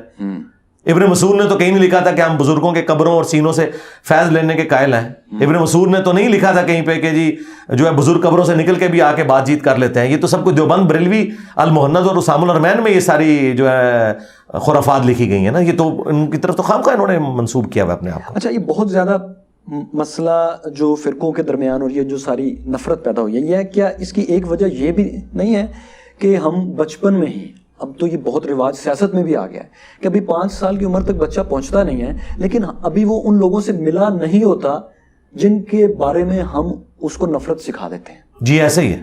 وہ مذہب، مختلف مذہب کو، خاص طور پہ ہندو، یہودی کو تو 5 سال کی عمر تک بتا دیتے ہیں کہ آپ نے اس سے نفرت کرنی ہے. اور بہت سے لوگ اب سیاستدانوں کے بارے میں بھی بتاتے ہیں اور بہت سے مختلف فرقوں کے بارے میں بھی بتا دیتے ہیں کہ اس سے آپ نے نفرت کرنی ہے. یہ کچے ذہن میں یہ جو نفرت بھری جاتی ہے، بجائے اس کے کہ آپ اپنے بات سمجھائیں یا اس کو ذہن کو کرٹیکل تھنکنگ سکھائیں یا اس کو محبت کرنا سکھائیں. یہ جو نفرت بھری جاتی ہے صحیح یا غلط آپ کے خیال میں اس کی اہمیت کیا ہے جو چیزیں آج ہم بھگت رہے ہیں اس میں؟ یہ ساری وجہ یہ ہے, یہی تو میں کہہ رہا ہوں. ہمارے ماں باپ ان کا کہنا یہ ہے کہ ہم اس لیے بچوں کو بتاتے ہیں کہ یہ کل. جی میں آپ کو بتاتا ہوں, ہمارے آباء و اجداد کے مینٹل ماڈلز, جیسے وہ شاہ دولہ کی چوئی ہے نا, وہ شروع میں وہ ایک اوپر لوہے کا ایک ان کے اوپر چڑھا دیتے ہیں, یہ گجرات شہر میں, تو وہ ان کے سر آپ کو پچکے ہوئے نظر آتے ہیں. ہمارے سارے آباء و اجداد کو انہوں نے شاہ دولے کی چوئی بنا دیا. ٹھیک ہے, مینٹل ماڈل اسی عمر میں بن جاتے ہیں. اب آپ کو ریولوشن جو نظر آ رہی ہے نا کہ میں نے آ کے وہ خول توڑے ہیں, اس کا کریڈٹ سب سے زیادہ میں دنیاوی تعلیم کو دیتا ہوں. اس میں کسی عالم کی کوئی کنٹریبیوشن نہیں ہے اس حوالے سے کہ انہوں نے ان کا دماغ کھولا ہو. باقی دین کے حوالے سے جو ہے ہم اس کی قدر کرتے ہیں. دنیاوی تعلیم نے کرٹیکل تھنکنگ کے اوپر ابھارا ہے آج کے پڑھے لکھے انسان کو. تو وہ اپنے ماں باپ سے بھی اب اختلاف کرتا ہے کہ یہ لکھا کہاں ہوا ہے, یہ کیا چیز ہوئی. ٹھیک ہے, میرے چھوٹے چھوٹے بچے مجھ سے بحث کرتے ہیں کہ بابا یہ کیسے ہوا. اچھا, ہم لوگ جب بحث کرتے تھے تو ہمیں ڈانٹا جاتا تھا, ہم اپنی اولادوں کو نہیں ڈانٹتے ہیں. ہم خوش ہوتے ہیں کہ یار یہ کر رہے ہیں, اس کا مطلب ہے کہ ان کا دماغ جو اللہ نے جس کام کے لیے بنایا تھا نا اسی کام کے لیے استعمال ہو رہا ہے. یہ نہیں ہے کہ یہ لوگ اندھے مقلد بن گئے. اس میں دنیاوی تعلیم کو میں کریڈٹ دیتا ہوں. جتنی آپ ایجوکیشن عام کریں گے اسلام کو اتنا ہی فائدہ ہے, جس کا سب سے بڑا ثبوت ہے. ہمارے لوگ تو کہتے ہیں جی پہلے اسلام کا بڑا اچھا دور تھا. میں یہ کہتا ہوں کہ نبی علیہ السلام, صحابہ, تابعین کے بعد اگر سب سے مبارک دور اسلام نے دیکھا ہے نا تو یہ ہے. وہ کیوں؟ اس کی وجہ یہ ہے کہ پچھلے 1200 سال کے اندر ہمارے آباء و اجداد کو نہیں پتا تھا قرآن میں کیا لکھا ہے, حدیث میں کیا لکھا ہے, کیونکہ ان کی نیٹو لینگویج میں نہیں تھی. آج بچے کے ہاتھ میں سافٹ ویئر ہے, وہ بتا سکتا ہے قرآن کی کس آیت میں کیا لکھا ہوا ہے. تو یہ بیچ کی جو ہے صدیاں ہیں جی, ان لوگوں اس کا میں آپ کو ثبوت دیتا ہوں. دیکھیں ان لوگوں کا پھر کیا قصور؟ مسلمان ہیں, مسلمان تو ہیں لیکن ان تک وہ تو ان کی تو عربی زبان نہیں تھی, ترجمہ ان کے پاس. یہ ٹاپک الگ ہو جائے گا, میں پہلے اپنی بات مکمل کر لوں, وہ بھی میں انشاءاللہ آپ کو بتاؤں گا. فی الحال تو میں آپ کو یہ مقدمہ سمجھانے کی کوشش کر رہا ہوں کہ یہ مبارک دور ہے. ٹھیک ہے, اس مبارک دور کے اندر اس ایجوکیشن کی وجہ سے عام بندے کو یہ پتا چل گیا کہ سچائی کیا ہے اور برائی کیا ہے ریلیجن کے پوائنٹ آف ویو سے. آج سے آپ 70-80 سال پہلے, 100 سال پہلے چلے جائیں, جب پاکستان بن رہا تھا اس وقت ذرا آپ مسلم لیگ کے جلسوں میں دیکھیں, آپ کو کتنے بندے داڑھی والے نظر آتے تھے. مودودی صاحب کی داڑھی نہیں تھی, وہ انہوں نے بعد میں رکھی. اچھا, آج ذرا سرکار کالجز یونیورسٹیز میں دیکھیں, نوجوان بچے آپ کو داڑھی والے نظر آئیں گے. جی وہ تو میں ادھر بعد میں آؤں گا, پہلے میں بچوں کی بات کر رہا ہوں. مسجدوں میں آپ کو میجورٹی کالی داڑھیوں والے نماز پڑھتے ہوئے نظر آئیں گے, بابے نہیں نظر آئیں گے. اور اگر آپ گاؤں ایریا میں چلے جائیں نا, جہاں پہ ابھی یہ ٹیکنالوجی تعلیم نہیں پہنچی, آج بھی وہاں صرف بوڑھا بندے کھانستے ہوئے مسجد میں آتا ہے, جوان وہاں پہ نہیں آ رہے. یہ سارا کریڈٹ کسی جماعت کو نہیں جاتا, کسی عالم کو نہیں جاتا, دنیاوی تعلیم کو جاتا ہے. وہ سکاف والی آپ نے جو بات کی, آج سے 40-50 سال پہلے اگر عورتیں کوئی پردہ کرتی بھی تھی نا تو کوئی بڑی چادر لے لی, وہ بھی گاؤں کی عورتیں, وہ پھولدار چادریں, وہ اس طرح. آج پرفیکٹ پردہ ڈیسنٹ انداز میں, یہ اس ماڈرن دور کے اندر. فیصل کی وائف نہیں کرتی تھی. اب مجھے ان کے بارے میں نہیں پتا کہ وہ نہیں کرتی تھی. اچھا, اب دیکھیں کہ یہ اتنی بڑی تبدیلی کہاں سے آئی ہے کہ لوگوں نے کرٹیکل تھنکنگ سے اسلام کو سٹڈی کیا ہے. اگر یہ کوئی علماء یا بزرگوں کی کنٹریبیوشن ہوتی تو 1200 سال میں یہ کیوں نہیں تھا. یہ ظاہر میں ہی آئی ہے یا آپ کے خیال میں باطن میں بھی آئی ہے؟ نہیں, باطن میں بھی آئی ہے. وہ کیا ہے؟ اس کی وجہ یہ ہے کہ جب آپ علمی طور پر کسی چیز کے اوپر قائل ہو جاتے ہیں نا, پھر آپ اندر تک قائل ہو جاتے ہیں اس معاملے میں. یہ آپ سمجھتے ہیں آج کے اس ماڈرن دور کے اندر, جب کہ آپ کو کریٹیسزم بھی ملے ماں باپ کی طرف سے بھی, معاشرے کی طرف سے بھی, اور ایک نوجوان بچہ داڑھی رکھ لیتا ہے, ایک عورت جو ہے وہ سکارف کرنا شروع کر دیتی ہے, اس کے لیے بڑی, اس کو پوچھیں, وہ روزانہ پولیس رات سے گزرتی ہے, چونکہ وہ پیشن کے ساتھ قائل ہو چکی ہوئی ہے کہ یہ حق ہے, میں نے اس کو اس طریقے سے فالو کرنا ہے. پہلے یہ چیزیں نہیں ہوتی تھی. کوئی چھوٹی سی داڑھی بھی رکھ لیتا تھا نا تو بوڑھے بابے جو بڑھاپے میں جا کے داڑھی بھی نہیں رکھی ہوتی تھی, وہ کہتے ہیں تو نے جوانی میں ہی روگ لگا لی ہے. یہ کرتے تھے نا. آج کسی کی جرت ہے کوئی بات کر کے, آج بچہ سیدھا سیدھا کہتا ہے بھائی کرنا ہے, یہ دین کا حصہ ہے. تو میں سمجھتا ہوں اندر تک چینج ہوئے ہیں, تو تبھی ان کے اندر اتنی فرمنس ہے, اتنی بولڈنس ہے. اندر سے نہ ہو تو بندہ یہ کام نہیں کر سکتا, کیونکہ دنیاوی منفیت تو کوئی نہیں ہے, آخرت تو ادھار ہے. دنیا میں داڑھی رکھنے کے اوپر کسی کی لاٹری تو نہیں نکل رہی نا. ہاں, یہاں تو لوگ کہتے ہیں کہ جی وہ ماں کہتی ہے میں دودھ نہیں بخشوں گی, تجھے اچھا رشتہ نہیں ملے گا, داڑھی جو ہے وہ کٹوا دے, یہ کر دے. مائیں تو ہماری اس خدمت کے اوپر مامور ہیں. مائیں تو کوئی نہیں بچوں کو داڑیاں رکھوا رہی, مائیں تو کوئی نہیں برقع کروا رہی, الا یہ کہ جن کی کوئی ذہنی تطہیر ہوئی ہے. میرا خیال ہے کہ یہ پوری کی پوری نیشن کے اندر جو اتنے بڑے لیول کے اندر آپ کو تبدیلی یہ پوری امت کے نظر آ رہی ہے, اس کا واحد کریڈٹ اگر جاتا ہے تو دنیاوی تعلیم کو اس کے بعد آپ کہیں کہ سوشل میڈیا کے ذریعے اویئرنیس یا ہمارے جیسے اسپیکر سامنے آئے. لیکن آج بھی جن لوگوں کے دماغ بند ہے نا, جن کے پاس دنیاوی تعلیم نہیں ہے, ان کے دماغ کھولنا بڑا مشکل ہے, اگرچہ میرے پاس تو وہ تھوڑے بھی ہیں. ذرا اینگل سمجھائیں, دنیاوی تعلیم نے مذہب کا بند ذہن کیسے کھولا؟ اس لیے کہ دنیاوی تعلیم آپ کو ایجوکیٹ کرتی ہے اس حوالے سے کہ آپ نے کریٹیکلی چیزوں کو دیکھنا ہے, کہ کتابیں ہوتی ہیں جس کو آپ نے فالو کرنا ہے, لوگوں نے ایکسپیرینس کے ساتھ چیزیں لرن کی ہیں. لیکن ہماری تعلیم میں تو کریٹیکل تھنکنگ کوئی نہیں سکھائی. کریٹیکل تھنکنگ نہیں, لیکن ایٹ لیسٹ اتنا دماغ تو ہے نا کہ وہ کو ایگزسٹنس ہے. یعنی یونیورسٹیز کالجز کے ماحول کے اندر کیا سارے فرقوں کے لوگ نہیں ہیں؟ سارے فرقوں کے ٹیچرز نہیں ہوتے ہیں؟ کیا یونیورسٹی لائف سے پہلے کوئی دیوبندی کہہ سکتا ہے میں نے کبھی کسی شیعہ کے ساتھ بیٹھ کے کھانا کھایا ہو؟ میں آپ کو اپنی بات کرتا ہوں, میں 1995 سے 2000 یہ میرا یونیورسٹی کا 5 سال کا تھا پیریڈ, اتنے کٹر قسم کے ہم بریلوی تھے. اس کے باوجود چاروں نہ چار ہم نے ہاسٹل میں ہماری دوستیاں شیعہ کے ساتھ بھی تھی, دیوبند کے ساتھ بھی تھی, اہل حدیث کے ساتھ بھی. اہل حدیث کو تو میں یعنی پلانٹ ارتھ کی سب سے مکروہ ترین مخلوق سمجھتا تھا اس زمانے میں, ٹھیک ہے. اس کے باوجود میرے بڑے قریبی دوست اہل حدیث تھے, لیکن اللہ کے فضل سے کبھی نہ ان کے پیچھے نماز پڑھی نہ انہوں نے میرے پیچھے پڑھی. دوستی بڑی پکی تھی, اور اس کے پیچھے کیا تھا؟ دنیاوی تعلیم. میرے اسٹوڈنٹس بھی تھے, مجھ سے پڑھتے بھی تھے, اور اس ماحول نے کریٹ کیا. ہاں, اب آپ آ جائیں مدرسے میں, یہ ماحول نہیں ہے. دیوبند کے مدرسے میں سارے دیوبندی پڑھ رہے ہیں, جی جی جی جی, اور وہ سارے کو یہ پڑھایا جا رہا ہے کہ جنت میں آپ نے جانا ہے, باقی سب کافر ہیں. بریلویوں کے مدرسے میں سارے بریلوی پڑھ رہے ہیں, ان کو یہ بتایا جا رہا ہے کہ جنت میں آپ نے جانا ہے, باقی سارے کافر ہیں. یہ ماحول جو ہے وہ آپ کو کہاں, اگر آپ کو بہت زیادہ مثال دیں گے, الازہر یونیورسٹی کی مثال دے دیں گے, ٹھیک ہے, تو سرکار الازہر سے جو پڑھ کے آ رہے ہیں ان کو دیکھ لیں. وہ جب آ کے یہاں تھوڑی کریٹیکل تھنکنگ شروع کرتے ہیں, پیر کرم شاہ صاحب الازہری, انہوں نے بریلوی مکتب کے ایک نمائندہ عالم ہوتے ہوئے, وہ اعلیٰ حضرت حمزہ بریلوی صاحب کے پوتا شاگرد ہیں. مفتی نعیم الدین مراد آبادی سے 1947 میں انہوں نے درس حدیث لیا ہوا ہے, جو کہ ڈائریکٹ اعلیٰ حضرت کے خلیفہ تھے. اور پیر کرم شاہ صاحب کے شاگرد ہیں آگے ڈاکٹر طاہر القادری صاحب. انہوں نے کریٹیکل تھنکنگ کی نا, آج آپ بریلوی سے آگے پوچھیں, وہ کہتے ہیں کہ یہ تو ہمارے ایگریڈ اپان عالم ہی نہیں رہے. اچھا, تو وہ دیکھیں, وہ وہاں پڑھ کے آئے نا, دماغ کھل گیا. انہوں نے آ کے پھر کہا کہ نہیں یار, کچھ لنگوسٹک کے بیریئر ہیں. ایون شاہ منروانی صاحب نے ٹی وی میں آ کے خود کہا تھا کٹیرا پروگرام کے اندر کہ دیوبند اور بریلوی کا اختلاف لنگوسٹک کا ہے. چند الفاظ کو وہ گستاخی نہیں سمجھتے, ہم انہیں گستاخی سمجھتے ہیں. نہ وہ گستاخ ہے نہ ہم گستاخ ہیں, بس صرف بیان کرنے میں ہے. اچھا, اس گستاخی کے بارے میں آپ کیا سمجھتے ہیں کہ کیا زبردستی بزرگوں کی عزت کروائی جا سکتی ہے؟ نہیں کروائی جا سکتی. میرے دنیا میں چھوڑے جانے کے بعد تو بالکل نہیں کروائی جا سکتی. یہ تو آپ بھول جائیں. آپ تو کسی جینون بزرگ کی بھی بزرگی منوانے کے لیے نا آپ کو دلیل پیش کرنی پڑے گی. تو یہ جعلی ان کے تو ویسے ہی نہیں کو ماننے کے لیے کوئی نہیں کروا سکتا جی, میمز بنیں گے. ایون اصلی بزرگوں کے بھی جب آپ زبردستی لوگوں کو ڈنڈے کے زور پر کروانا چاہیں گے تو کیا لوگ کریں گے؟ مجھے بتائیں, اللہ کے فضل سے میرے اسٹوڈنٹس کی تعداد ان کے سارے بزرگوں کے ماننے والوں سے زیادہ ہے. تو کیا میں نے کوئی بندے بھرتی کیے ہوئے ہیں؟ کوئی میری چندہ بک ہے, میں تو اپنی جیب سے کھلاتا ہوں. کوئی مدرسہ نہیں, کوئی مسجد نہیں ہے, کوئی لیگیسی نہیں بہت لمبی. یہ ٹوٹل 13-14 سال ہے. ان میں سے بھی یہ 2017 میں جب پہلی دفعہ مرڈر اٹیمپٹ ہوا, اس کے بعد سے لوگوں نے مجھے تھوڑا بہت سیریس لینا شروع کیا. پھر انہوں نے دوسرا بندہ بھیجا مارنے کے لیے, پھر تیسرا بھیجا, 3 تو نون ہے, اس کے علاوہ بھی آتے رہتے ہیں. ہمارے گاہک بن کے, ہمارے کسٹمر ہیں, کوئی مسئلہ نہیں, آئے. تو مسئلہ یہ کہ اس سے پہلے تو یہ چیزیں نہیں تھی نا. تو میں نے یہ سب کچھ ثابت کیا کہ دنیاوی تعلیم کی برکت سے آپ لوگوں کو سچائی بتائیں, جو میں نے سٹارٹ میں کہا تھا, ٹروتھ لور ہوں, ٹروتھ کو ایکسپوز کریں, لوگ آپ کی دل سے عزت کریں گے. اتنے لوگ مجھے بتائیں, میرے مخالفین کتنی ویڈیوز چڑھاتے ہیں, آپ نیچے جا کے کمنٹس پڑھ لیں. مجھے بتائیں کہ کیا ہوتا ہے کہ ایک بندہ میرے خلاف بولتا ہے, نیچے لوگ اس کی طبیعت صاف کر دیتے ہیں, گالی گلوچ نہیں, علمی طریقے سے. کیا وجہ, کیا میں نے کوئی بھرتی کی ہے؟ نہیں, ایسا نہیں ہے. نہ میرے پاس عمران خان صاحب جیسے پیڈ لوگ موجود ہیں, ان کے بھی سارے پیڈ نہیں ہیں, زیادہ تر تو نان پیڈ ہیں, لیکن بہرحال ان کے ہیں, انہوں نے تنخواہوں پہ رکھے ہوئے. ہاں, وہ ادھر ISPR نے بھی رکھے ہوئے ہیں. انجینئر صاحب کا تو کوئی بندہ نہیں ہے, لیکن آپ دیکھ لیں اللہ کے فضل سے. یہ کہتے تھے عمران خان صاحب پاپولر لیڈر ہیں. اب عمران خان صاحب کی بھی ویورشپ آپ یوٹیوب پہ دیکھ لیں اور میری بھی دیکھ لیں. حالانکہ میں اللہ کے فضل سے کسی سیاست میں آنے کا کوئی ارادہ نہیں رکھتا, ٹھیک ہے.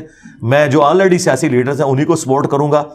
ان کا ایک سمجھ لیں ایک طرح سے ان کا بزرگ بن کے کہ آپ یوں نہ کریں, یوں کریں, اور اخلاقی سپورٹ اپنی جاری رکھیں. اچھا, مجھے ایک بات بتائیں, اسلام میں جنگیں تو بہت ہسٹری میں ہوئی ہیں نا, لیکن ایک فکری جنگ بھی پہلے دن سے بہت شروع سے چل رہی ہے. وہ یہ ہے ریزن کی اور ٹیکسٹ کی لڑائی. ایک بہت مشہور حدیث ہے کہ جو صرف میں مثال کو اس بات کو سمجھانے کے لیے استعمال کروں گا، اس کا بیان کروں گا. الفاظ ہو سکتا ہے کیونکہ میری حدیث کا اس طرح سے ترجمہ عربی اچھا نہیں ہے، لیکن اس کا مفہوم آپ سمجھ جائیں گے کہ نبی پاک صلی اللہ علیہ وسلم نے ایک جماعت کو حکم دیا کہ وہاں جاؤ اور وہاں پہنچ کے مغرب کی نماز پڑھنا. ہاں جی، بنو قریظہ میں، بخاری مسلم دونوں میں حدیث ہے. راستے میں صحابان میں دیکھا کہ مغرب کا ٹائم ہو گیا تو کچھ نے کہا نہیں، نبی پاک نے کہا تھا وہاں پہنچ کے پڑھنی ہے. کچھ ٹھیک ہے، آپ سوال کریں. اس کا مطلب یہ تھا ان کا کہ اتنی تیزی سے جاؤ کہ وہاں جا کے پڑھو، لیکن ان کی غرض یہ تھی، ریزن یہ تھی، اس لیے اگر راستے میں ٹائم ہو گیا تو میں پڑھنا چاہیے. مطلب ایک پہلے دن سے ایک اختلاف چلا آ رہا ہے کہ جو الفاظ ہیں حدیث اور قرآن کے ان پر عمل کرنا ہے یا اس کی لاجک سمجھنی ہے کہ نبی پاک نے اللہ تعالیٰ کہنا کیا چاہتے ہیں. جس کے بعد پھر آپ کو پتا یہ بہت پھیلا، 100-150 سال 100 سال بعد بہت ضلع فرقہ آیا جس نے کہا ہم تو ریزن پہ جائیں گے، ایک نے کہا ہم صرف ٹیکسٹ پہ جائیں گے. آپ کس روایت کے امین ہیں؟ آپ کس کے ساتھ کھڑے ہیں آج؟ امام غزالی کے، ابن رشد کے؟ جی میں آپ کو بتاتا ہوں. پہلے تو اس کو میں کلیئر کرتا ہوں، جو آپ نے حدیث بیان کی ہے اسی سے آپ کو پتہ چل جائے گا. یہ حدیث بخاری مسلم دونوں میں ہے صحیح کہ جی صحیح حدیث ہے. بخاری مسلم کی متفق، یعنی پلانٹ ارتھ پہ سب سے اسٹرانگ حدیث وہ ہے جو بخاری میں ہے، اور بخاری مسلم دونوں میں یہ حدیث موجود ہے. بنو قریظہ والا ایشو ہوا تھا غزوہ خندق کے موقع پر، انہوں نے بدعہدی کی تھی تو حضرت جبرائیل علیہ السلام انسانی شکل میں آئے اور کہا یا رسول اللہ ہم نے بھی ابھی ہتھیار نہیں اتارے، آپ نے کیوں اتار دیے؟ اب بنو قریظہ سے بدلہ لیا جائے گا. تو آپ علیہ السلام نے صحابہ کرام کو کہا کہ عصر کی نماز نہیں پڑھنی مگر بنو قریظہ میں جا کر ان کے قلعوں کے پاس عصر کی نماز. اچھا، اب جب وہ صحابہ کرام گئے تو سورج غروب ہونے کے قریب تھا. کچھ نے اس کی لاجک کو فالو کرتے ہوئے راستے میں نماز پڑھ لی کہ نبی علیہ السلام کا کہنے کا مقصد تھا کہ تیزی سے پہنچنا ہے وہاں. ٹھیک ہے. دوسروں نے کہا کہ ہم منون وہی اس پر عمل کریں گے تاکہ ہم سیف سائڈ پہ رہیں کہ نماز اگر قضا بھی ہوگی تو خیر ہے، ہم وہاں جا کر پہلے وہاں پہنچ جائیں، نماز ہم وہاں پڑھیں. اچھا، ٹیکسٹ کو فالو کیا ان لوگوں نے جنہوں نے اپنی نماز قضا کر دی، وہاں جا کے پڑھی. ہاں وہاں جا کے پڑھی، انہوں نے ٹیکسٹ کو فالو کیا. حکم یہ تھا کہ وہاں جا کے پڑھنی ہے. ہاں جی، مقصد کو چھوڑیں. اور فقہ کو فالو کیا، ٹرو انڈرسٹینڈنگ کو فالو کیا، اسے فقہ کہا جاتا ہے. جنہوں نے نماز راستے میں پڑھ لی انہوں نے ریزن ان کا ہاں انہوں نے کہا کہ ہاں. اچھا، بخاری مسلم کے الفاظ ہیں جب دونوں کا معاملہ حضور کے سامنے پیش کیا گیا تو آپ نے دونوں کے بارے میں کوئی کامنٹس نہیں کیے. اوکے، اٹ مینس کہ حدیث تقریری ہوگی، دونوں کو آپ نے ایکسپٹ کر لیا.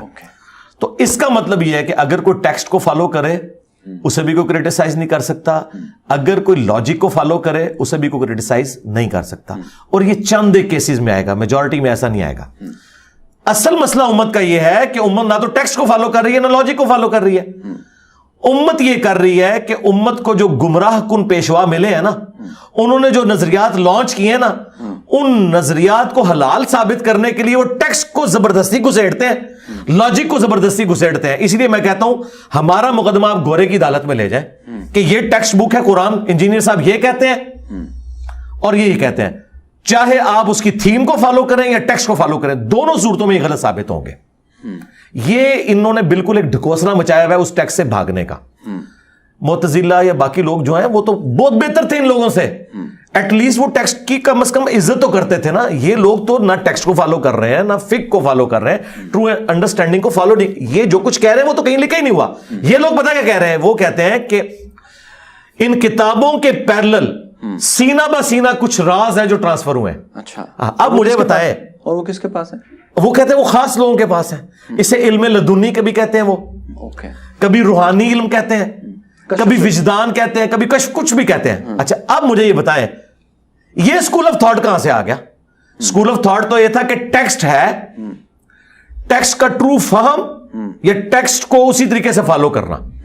وہ بھی 90% کیسز میں دونوں ایک ہی ہوتے ہیں. کہیں کہیں جا کے آپ کو انٹرپریٹیشن کا فرق پتا چلتا ہے. مثلا جس طرح امام شافعی رحمۃ اللہ علیہ نے قرآن کی جو آیت ہے نا کہ جب تم عورتوں کو چھوؤ گے نا تو طہارت حاصل کرو گے، انہوں نے اس چھونے سے مراد مطلقاً چھونے کو لے لیا، جبکہ امام حنیفہ نے اس سے مراد انٹر کورس کو لیا کہ اس لیول تک جاؤ گے تو طہارت حاصل کرو گے، صرف اپنی بیوی کو ہاتھ لگانے سے وضو نہیں ٹوٹتا.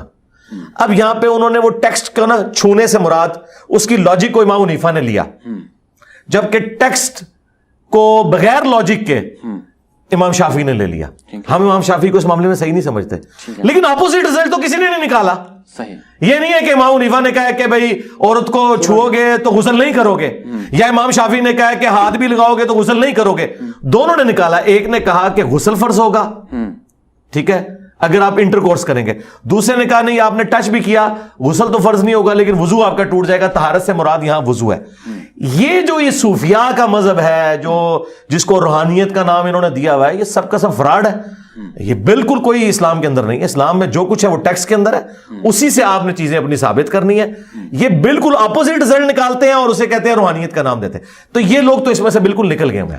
ہم دونوں اسکول آف تھاٹ کو پیرلل میں لے کے چل رہے ہوتے ہیں, جہاں کہیں بھی ہوتا ہے. میں اب کئی معاملے میں امام شافعی کے فہم کو قرآن و سنت کے مطابق سمجھتا ہوں, کئی معاملات میں امام حنیفہ کے فہم کو میں قرآن و سنت کے مطابق سمجھتا ہوں. مثلا امام شافعی کا یہ موقف ہے کہ خون نکلنے سے وضو نہیں ٹوٹتا, میں اس موقف میں ان کے ساتھ ہوں, کیونکہ اس کو سپورٹیو حدیث موجود ہے ابو داؤد کی کہ وہ پیرے پہ کچھ اصحاب تھے, انہیں تیر لگتے رہے, ان کا خون نکلتا رہا, نبی علیہ السلام نے نماز دہرانے کا نہیں کہا. جبکہ امام حنیفہ کے نزدیک خون نکلنے سے وضو ٹوٹ جاتا ہے, ان کے پاس کوئی دلیل نہیں ہے, ٹھیک ہے, اور نہ یہ خون ناپاک ہے. وہ صرف عورت کے مخصوص ایام کا خون ناپاک ہے, عام خون جو ہے وہ پاک ہے اور نہ اسے وضو ٹوٹتا ہے. صحابہ کی تو زندگی جنگوں سے عبارت تھی, یہ رسک لیے نہیں جا سکتا تھا. اس معاملے میں میں امام شافعی کو صحیح مانتا ہوں, لیکن عورت کو ہاتھ لگانے سے وضو ٹوٹ جاتا ہے, اس میں امام حنیفہ کا موقف بالکل درست ہے کہ نہیں ٹوٹتا. بخاری مسلم میں حدیث ہے, اما عائشہ کہتی ہیں حجرہ تنگ تھا اور ہمارے گھر دیے بھی نہیں ہوتے تھے. نبی علیہ السلام جب تہجد کی نماز پڑھتے تھے, میں آپ کے سامنے لیٹی ہوتی تھی, جب سجدے میں جانے لگتے میرے پاؤں ٹو دیتے, میں پاؤں سمیٹ لیتی, جب آپ قیام میں جاتے تو وہ میں سیدھے کر لیتی. تو عورت کو ہاتھ لگانے سے وضو نہیں ٹوٹتا. اب امام شافعی کے اس مسئلے کی تکلیف آج کروڑوں مسلمان کاٹ رہے ہیں. انڈونیشیا اور ملیشیا کے چونکہ شافعی ہیں, انہوں نے اپنی عورتوں کے ہاتھوں پہ دستانے گرمیوں میں پہنائے ہوتے ہیں اور ہاتھ میں ہاتھ ڈال کے چل رہے ہوتے ہیں, کیونکہ وہ کہتے ہیں اگر نیکڈ چھو لیا تو ہمارا وضو ٹوٹ جائے گا اور ہمارا طواف فارغ ہو جائے گا. ایک بندے نے غلطی کی, اس کا خمیازہ آج تک امت کو بھگتنا پڑ رہا ہے, ٹھیک ہے. دوسری طرف امام حنیفہ نے ایک فتویٰ دے دیا, ٹھیک ہے. اچھا, ہم دونوں کو جو سچائی اور غلط ہونے کا فیصلہ احادیث کی بنیاد پہ کر رہے ہیں, اپنی رائے سے نہیں کر رہے. یہ مودودی صاحب پہ بھی الزام لگاتا ہے, نہیں مودودی صاحب اینڈ پہ کہتے ہیں میری رائے ہے. مودودی صاحب کہتے ہیں کہ اس مسئلے میں میری رائے ہے کہ امام حنیفہ صحیح رزلٹ پہ پہنچے, اس مسئلے میں میری رائے ہے کہ امام شافعی صحیح رزلٹ پہ پہنچے. وہ اپنی رائے تو کوئی پیش ہی نہیں کرتے, وہ کہتے ہیں آلریڈی جو ایگزسٹنگ رائے تھی. اور شاہ ولی اللہ دہلوی نے تو حجت اللہ البالغہ میں یہاں تک لکھا کہ آج ہمارے پاس حدیث کی کتابیں موجود ہیں, ہم بڑے آسانی سے فیصلہ کر سکتے ہیں کہ کہاں امام شافعی کو ٹھوکر لگی, کہاں امام حنیفہ کو ٹھوکر لگی. ہم ایک ایسی فقہ مرتب کریں کہ جس کی جو بات قرآن و سنت کے مطابق ہے وہ لے لے, اور جو اس کے خلاف ہے اسے چھوڑ دیں. اور یہ میں نے کر دیا, جو شاہ ولی اللہ کا خواب تھا وہ میں نے پورا کر دیا. اچھا, لیکن اسلامی تاریخ میں ہم یہ دیکھتے ہیں کہ اصلاح کی کوئی بھی بڑی کوشش جو بہت سارے فالوورز کو ساتھ لے آئے, وہ الٹیمیٹلی ایک نئے فرقے پہ منتج ہو جاتی ہے, اس کسی کے چاہتے یا نہ چاہتے ہوئے بھی. کہیں یہ نہ ہو آپ کی تحریک؟ ہاں جی, ہمارے کیس میں اس لیے نہیں ہوگا. سید مودودی کے اوپر بھی آپ کو پتا نا بہت سے الزامات یہ لگا دیتے ہیں کہ یہ تو بتائیں کیا مودودی صاحب نے فرقہ بنا لیا؟ نہیں بنایا بس پھر, لیکن یہ تو بس وہ آپ کو جواب مل گیا نا, مودودی صاحب کا والا جواب مل گیا نا کہ انہوں نے یہ سب کچھ کر کے فرقہ نہیں بنا. جناب جماعت اسلامی کی مساجد اور ان کے لوگ اتنے ٹالرنس والے ہیں کہ آپ وہاں جا کے ٹکیا رکھ کے شیعہ کی طرح نماز پڑھیں. ہاں بالکل ایسا, اونچی آمین کہیں, ان کے ماتھے پہ بل بھی نہیں آئے گا. پنجابی میں ہم کہتے ہیں ٹڈو, ہر مسلمان سے محبت کرتے ہیں. لہذا مودودی صاحب نے ان تمام علماء کے چہرے پر سیاہی مل گئی جو یہ دعویٰ کرتے تھے. اچھا, ہم تو مودودی صاحب سے بھی اگلا ورژن ہے. مودودی صاحب کی باتیں تو چھپی ہوئی تھی, ہماری ویڈیو میں ریکارڈڈ ہے, ٹھیک ہے. جتنے فرقے پیدا ہوتے ہیں نا, وہ پہلے یہ ڈکلیئر کرتے ہیں کہ ہم وہ فرقہ ہیں اور باقی ساروں کے پیچھے نمازیں نہیں ہوتی, باقی سارے جہنمی ہیں. ہم تو کہتے ہیں ساروں کے پیچھے نمازیں ہوتی ہیں.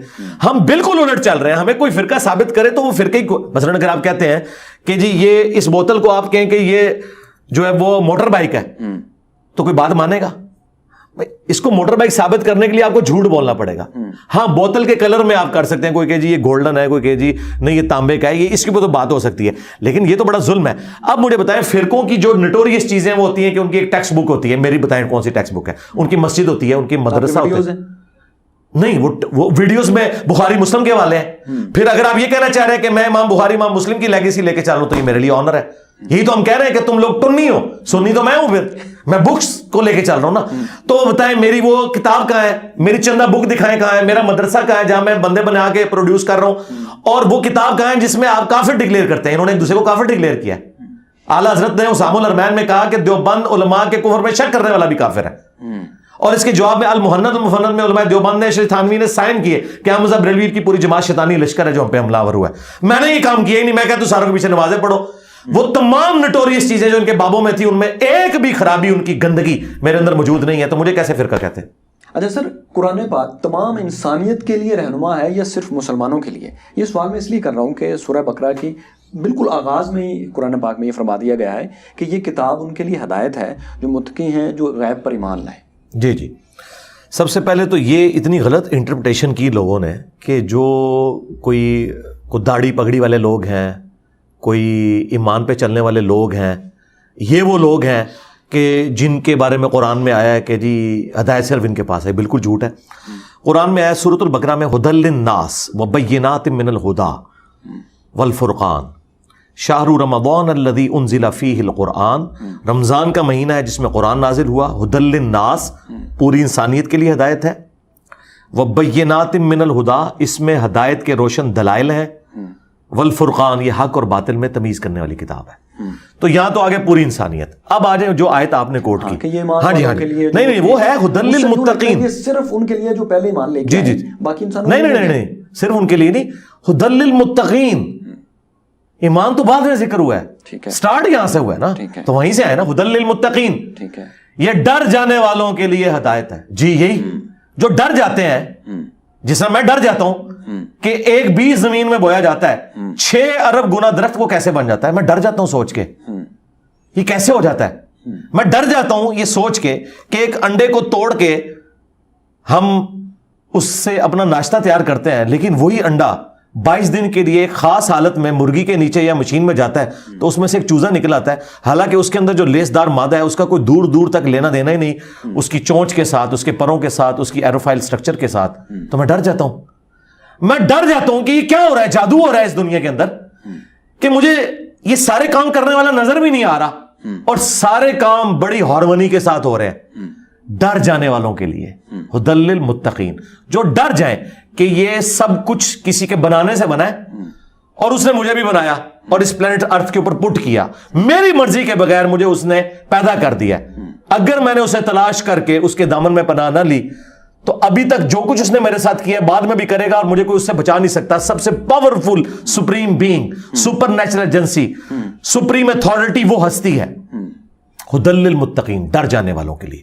آگے الذین یؤمنون بالغیب، یہ متقی وہ ہوتے ہیں جو بغیر دیکھے جو چیزیں ہیں ان کے اوپر ایمان رکھتے ہیں۔ تو سارے معنی میں میرے بھائی، جب نیوٹن نے وہ ایک سیب ہی گرتے ہوئے دیکھا تھا نا تو گریوٹی اسے کلک کر دی، اس نے وہ سارے خدائی قوانین، گریویٹیشنل فورس، پھر نیوٹنس کے لاز، یہ سارے اس نے دریافت کیے۔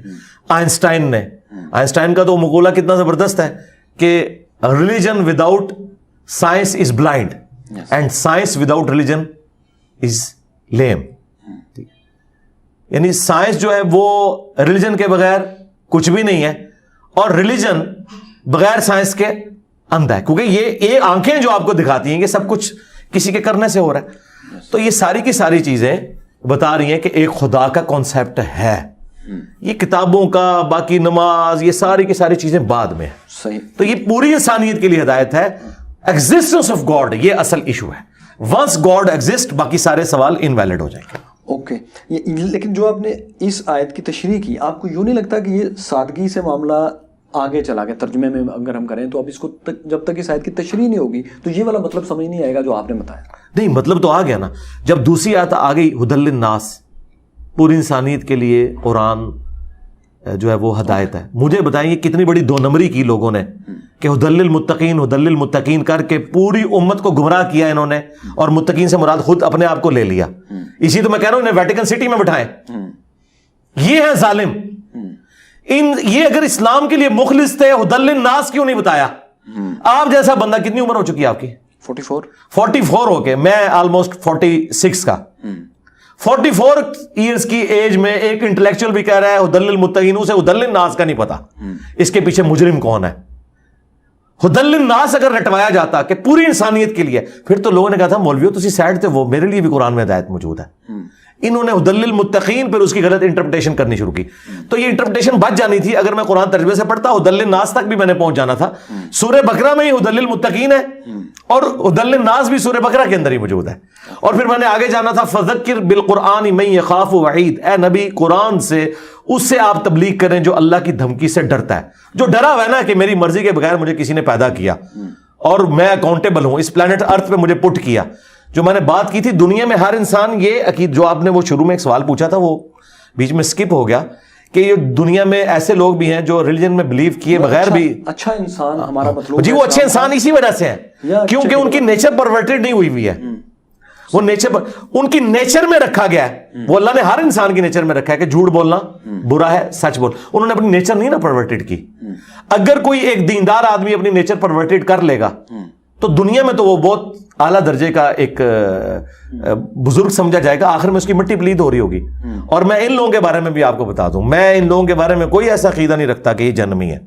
بالکل ان کی آخرت کا فیصلہ اللہ نے کرنا ہے کہ گیون سرکمسٹانسز کے اندر. کن لوگوں کی بات کریں جن کا نان مسلمس, ہاں ایتھیسٹ ہوں, کافر ہوں, جو بھی ہیں, ان کو گیون سرکمسٹانسز میں کتنی بات سمجھ آئی تھی اس کا فیصلہ اللہ نے کرنا ہے قیامت کے دن. ہاں دنیا میں جسے بات سمجھ آئی ہٹ درمی پہ اڑا ہوا ہے, ہم اسے ضرور یہ بتائیں گے, ان کو بھی بتائیں گے کہ ایک اللہ کا ماننا ضروری ہے, پیغمبر کا ماننا ضروری ہے.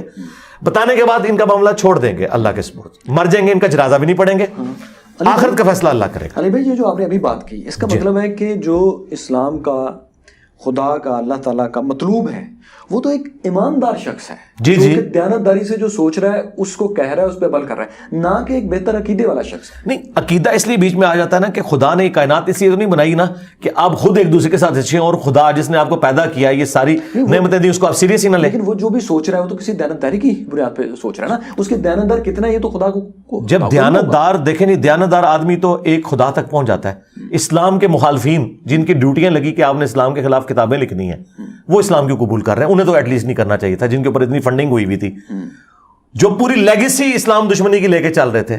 تو آخر اسلام نے انہیں کنکر کیوں کر لیا ہے؟ اس سچائی نے. آج بھی جو بندہ اپنے آپ کو دھوکہ دے گا نا وہ سچائی تک نہیں پہنچے گا. لیکن میں بتا رہا ہوں آپ کو, اگر کوئی شخص اپنے ساتھ بھی فیئر ہے اور سچائی کے لیے وہ کوشش کرے گا, ٹروتھ لور ہوگا, ایک خدا کا ماننے والا وہ ضرور ہوگا, الٹیمیٹلی یہاں تک پہنچے گا. ایتھیزم ڈینائل آف گاڈ نہیں ہے, ایتھیزم اپنی مرضی کی زندگی ہے.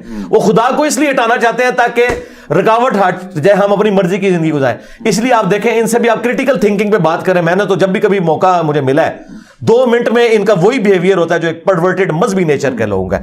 انہی کے اصول اور مبادی پہ, سائنس کی بنیاد پہ. ظاہر ہے کہ وہ تو یہ سمجھ رہے ہوتے ہیں کہ میں ایک جاہل آدمی کے ساتھ, وہ تو ایک کوالیفائڈ انجینئر کے ساتھ بیٹھے ہیں, تو میں کہتا ہوں سائنس پہ بات کر لو, انٹروپی پہ بات کر لو, second law of thermodynamics پہ بات کر لو, لیکن اصول پہ رہنا ہے. مولویوں کو اس لیے دھوکہ دیتے ہیں, ان بیچاروں کو یہ چیزیں نہیں پتا. مجھے تو پتا ہے نا, میں کہتا ہوں اصول کھڑا کرتے ہیں, آؤ اس میں رنگ بھرتے ہیں, جہاں تم غلط ہوئے تم سرنڈر کرو گے, جہاں میں غلط ہوا میں سرنڈر کروں گا. 2 منٹ میں وہی ان کی باتیں اسی طریقے سے جو ہے غصے سے جو ہے وہ اتنی ہو جاتی ہیں اور یہاں سے تھوک نکلنی شروع ہو جاتی ہے 2 منٹ کے اندر. وہ بھی ایک پورے کا پورا کلٹ بن چکا ہے. علمی بحث کا تو انداز نہیں ہوتا. اچھا سر مجھے یہ بتائیے, ہم وہ پہلے بات کر رہے تھے ریزن کی اور ٹیکسٹ کی. ہم دیکھتے ہیں اسلامک ہسٹری میں کہ 12ویں صدی تک مسلمانوں میں ابن الہیشم بھی آ رہا ہے, ابن سینا بھی آ رہا ہے, البیرونی بھی آ رہا ہے, جابر بن حیان بھی آ رہا ہے, فلاسفرز بھی آ رہے ہیں, سب آ رہے ہیں. لیکن اچانک 13ویں صدی سے یہ سٹارٹ ہوتا ہے کہ ڈکلائن شروع ہو جاتا ہے. ابدال, کتب, اولیاء, ان کی تعداد صوفیاء کی, شاعروں کی بڑھتی جاتی ہے, اور یہ لوگ ایک دم بند ہو جاتے ہیں.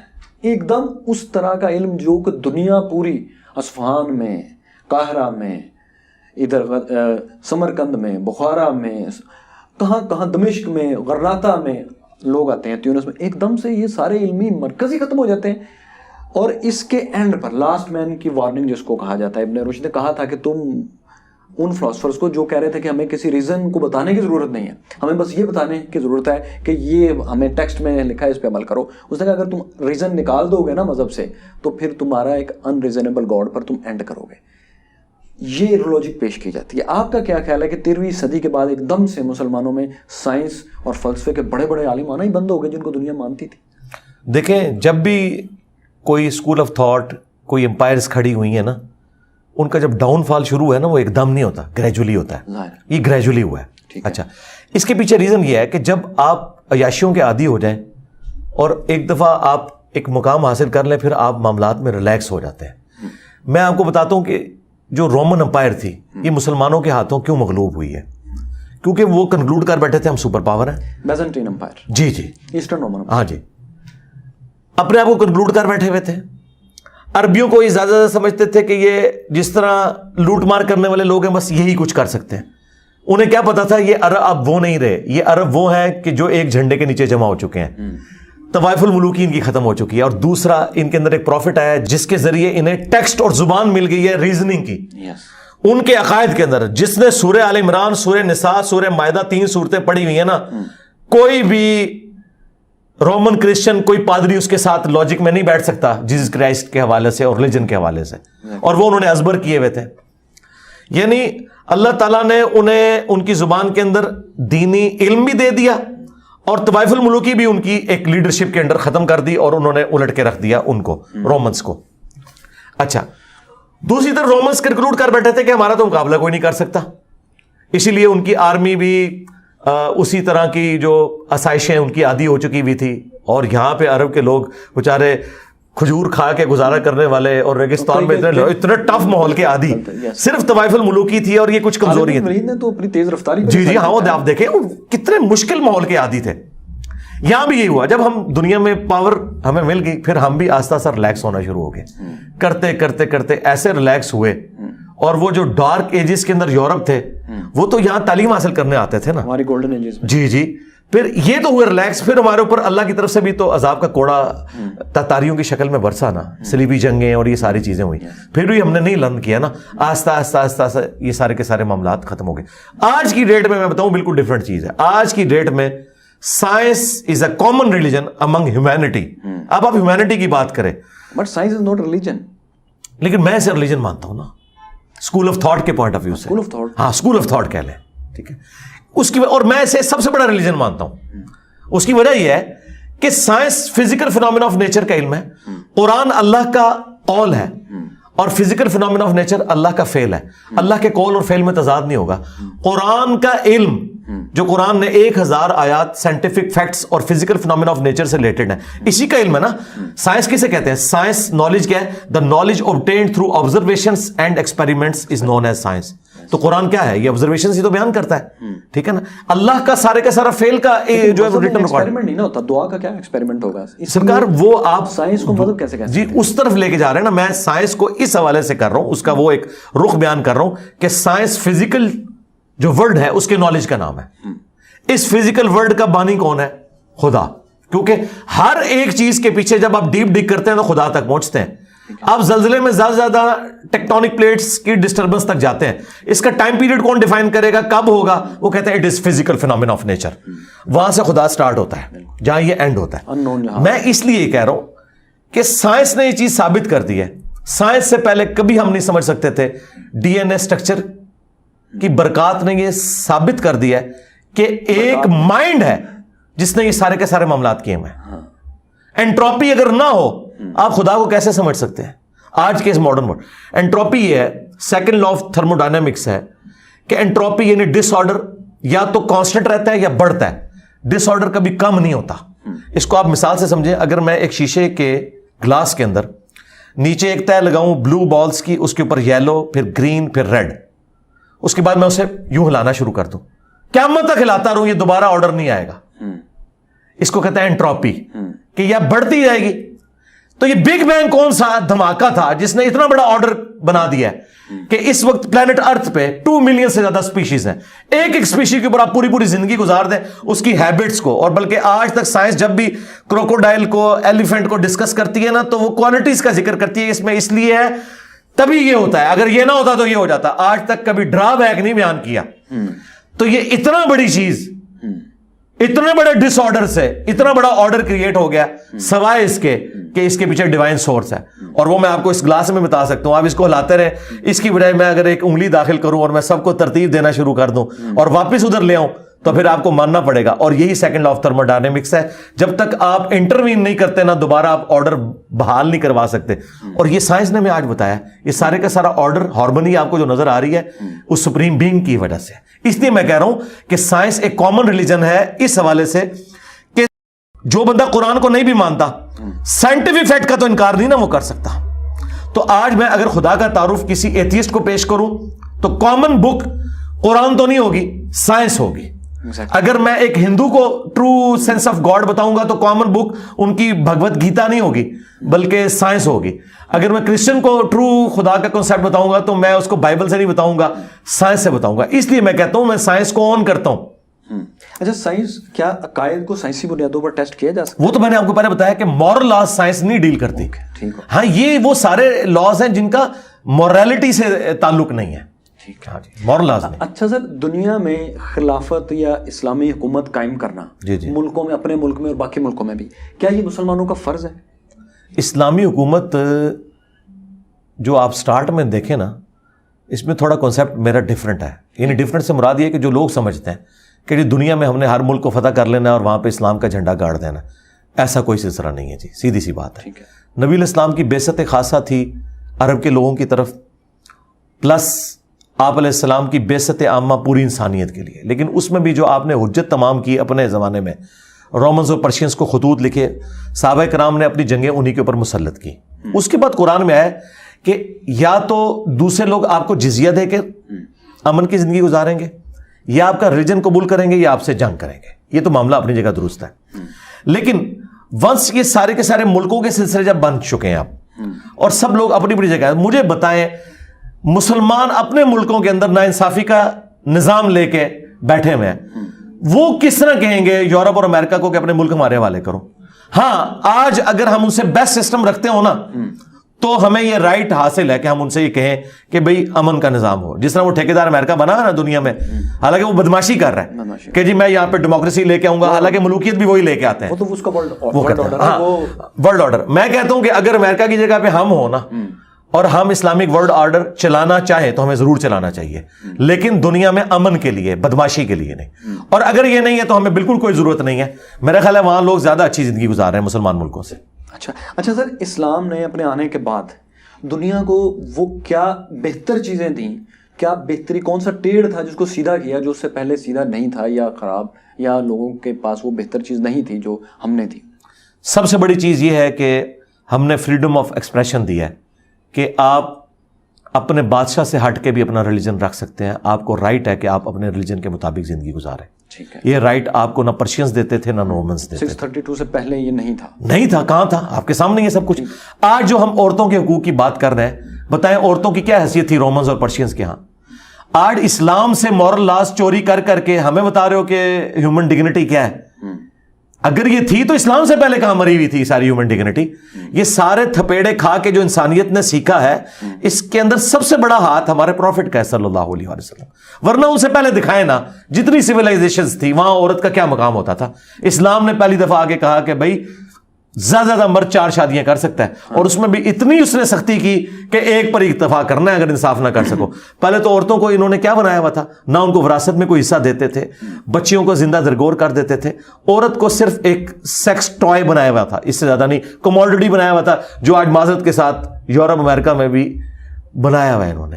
یہ جو صرف طلاق ہونے کے اوپر آدھی جائیداد مل جانا، اس کو بڑا پریزنٹ کر رہے ہیں. مجھے بتائیں جو یہاں پہ عورت کی عزت ہے، بچپن میں وہ اپنے باپ کے زیر سایہ ٹوٹل ذمہ داری وہ اٹھاتا ہے، پوری رسپیکٹ دیتا ہے. یقین کریں ہم اپنی بچیوں کے ساتھ وہ سلوک کرتے ہیں کہ ہمیں بعض کا ڈر لگتا ہے کہ یا اللہ کہیں بیٹوں کے ساتھ زیادتی نہ کر دیو. اتنا اسلام نے ہمیں عورت کے بارے میں رسپیکٹ سکھائی. اچھا، جب وہ بیوی بنتی ہے تو خاوند گھر اسے رانی بنا کے رکھتا ہے. یہ نہیں کہتا کہ جی جاؤ تم بھی کما کے لاؤ اور میں بھی کما کے اپنا اپنا کھائیں گے. وہ کہتا ہے تو گھر کی رانی ہے، میں محنت کروں گا، تو میری عزت ہے. ٹھیک ہے. بوڑھی ہو جاتی ہے تو اولاد اسے ماں کا درجہ دیتے ہیں. ٹھیک ہے. یہ سب کچھ اسلام نے دیا ہے نا. انہوں تو اولڈ ایج ہاؤسز بنائے ہوئے ہیں نا. ٹھیک ہے. ہم صرف ایک چیز دیکھ رہے ہیں کہ جی وہاں کسی کے ساتھ زیادتی ہو جائے، تو یہ اللہ کے فضل سے یہاں اسلام کے اس صاحبان کی وجہ سے زیادتی ہوتی ہی بہت کم ہے.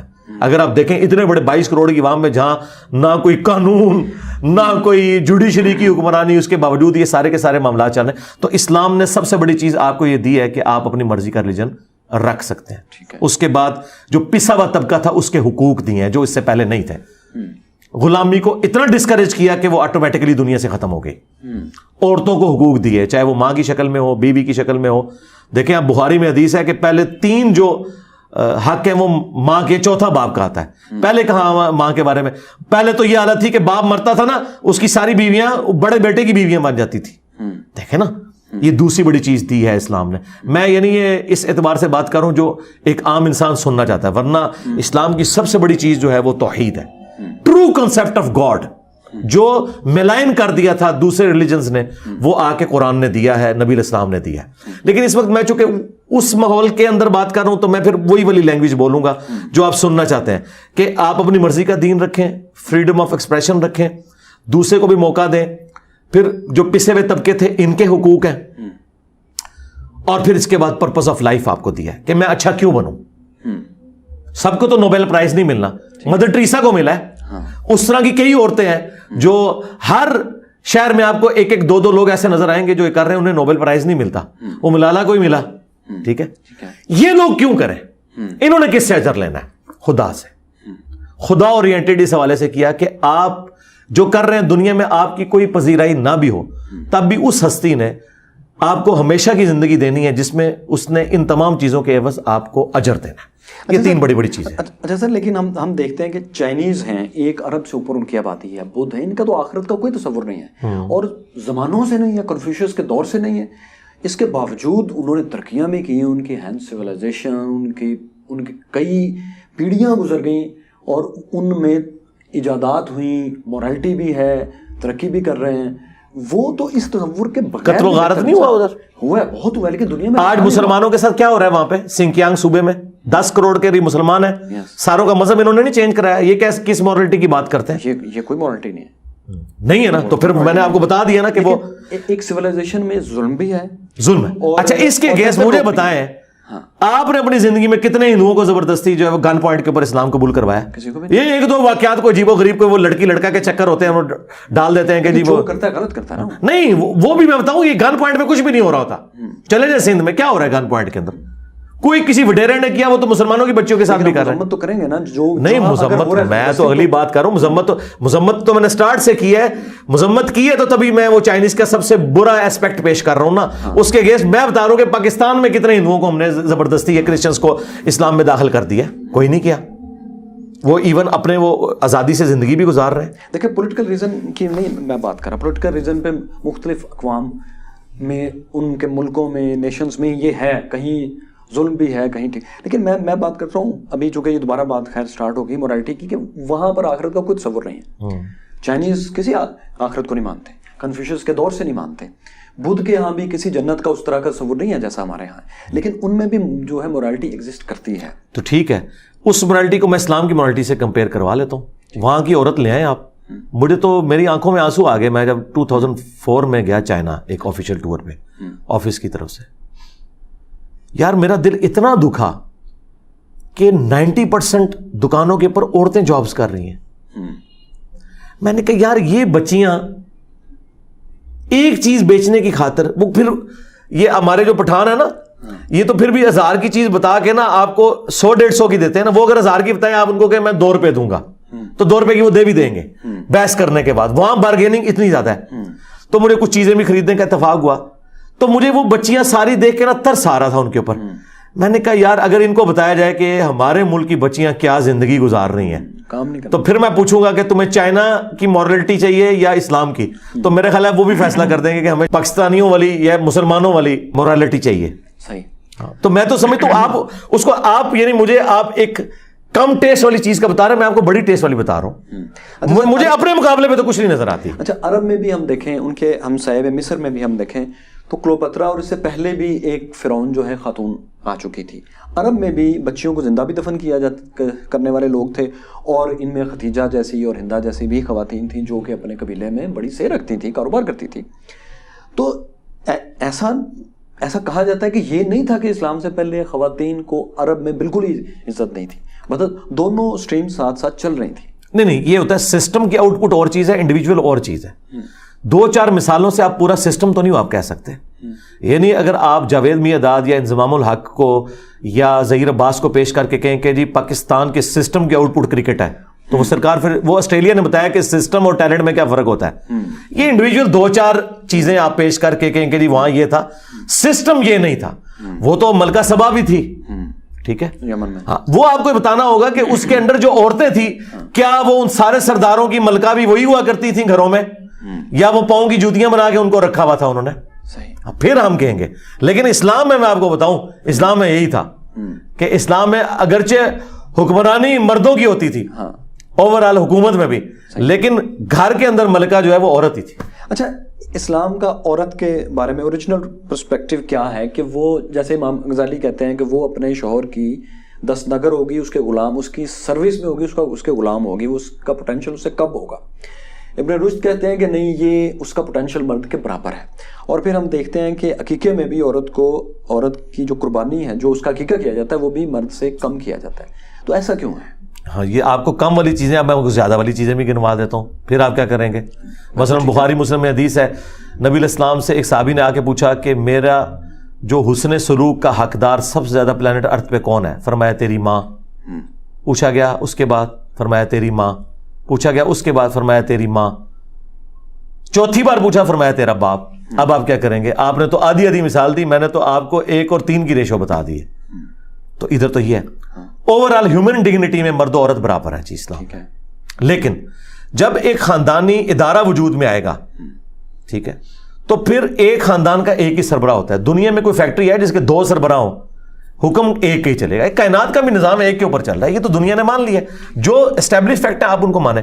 اسلام یہ کہتا ہے کہ جب ادارے کے طور پر ایک خاندان وجود میں آئے گا تو اس کی لیڈرشپ مرد کے حوالے ہوگی, لیکن رسپانسبلٹیز دونوں کی اپنی اپنی جگہ ہے. بخاری مسلم دونوں میں حدیث ہے, تم میں سے ہر شخص نگہبان ہے, اس سے اس کی رعیت کے بارے میں پوچھا جائے گا. پھر نبی علیہ السلام نے فرمایا کہ ایک مرد اپنی عورت اور بچوں کے اوپر نگہبان ہے, اس سے اس کے بارے میں پوچھا جائے گا.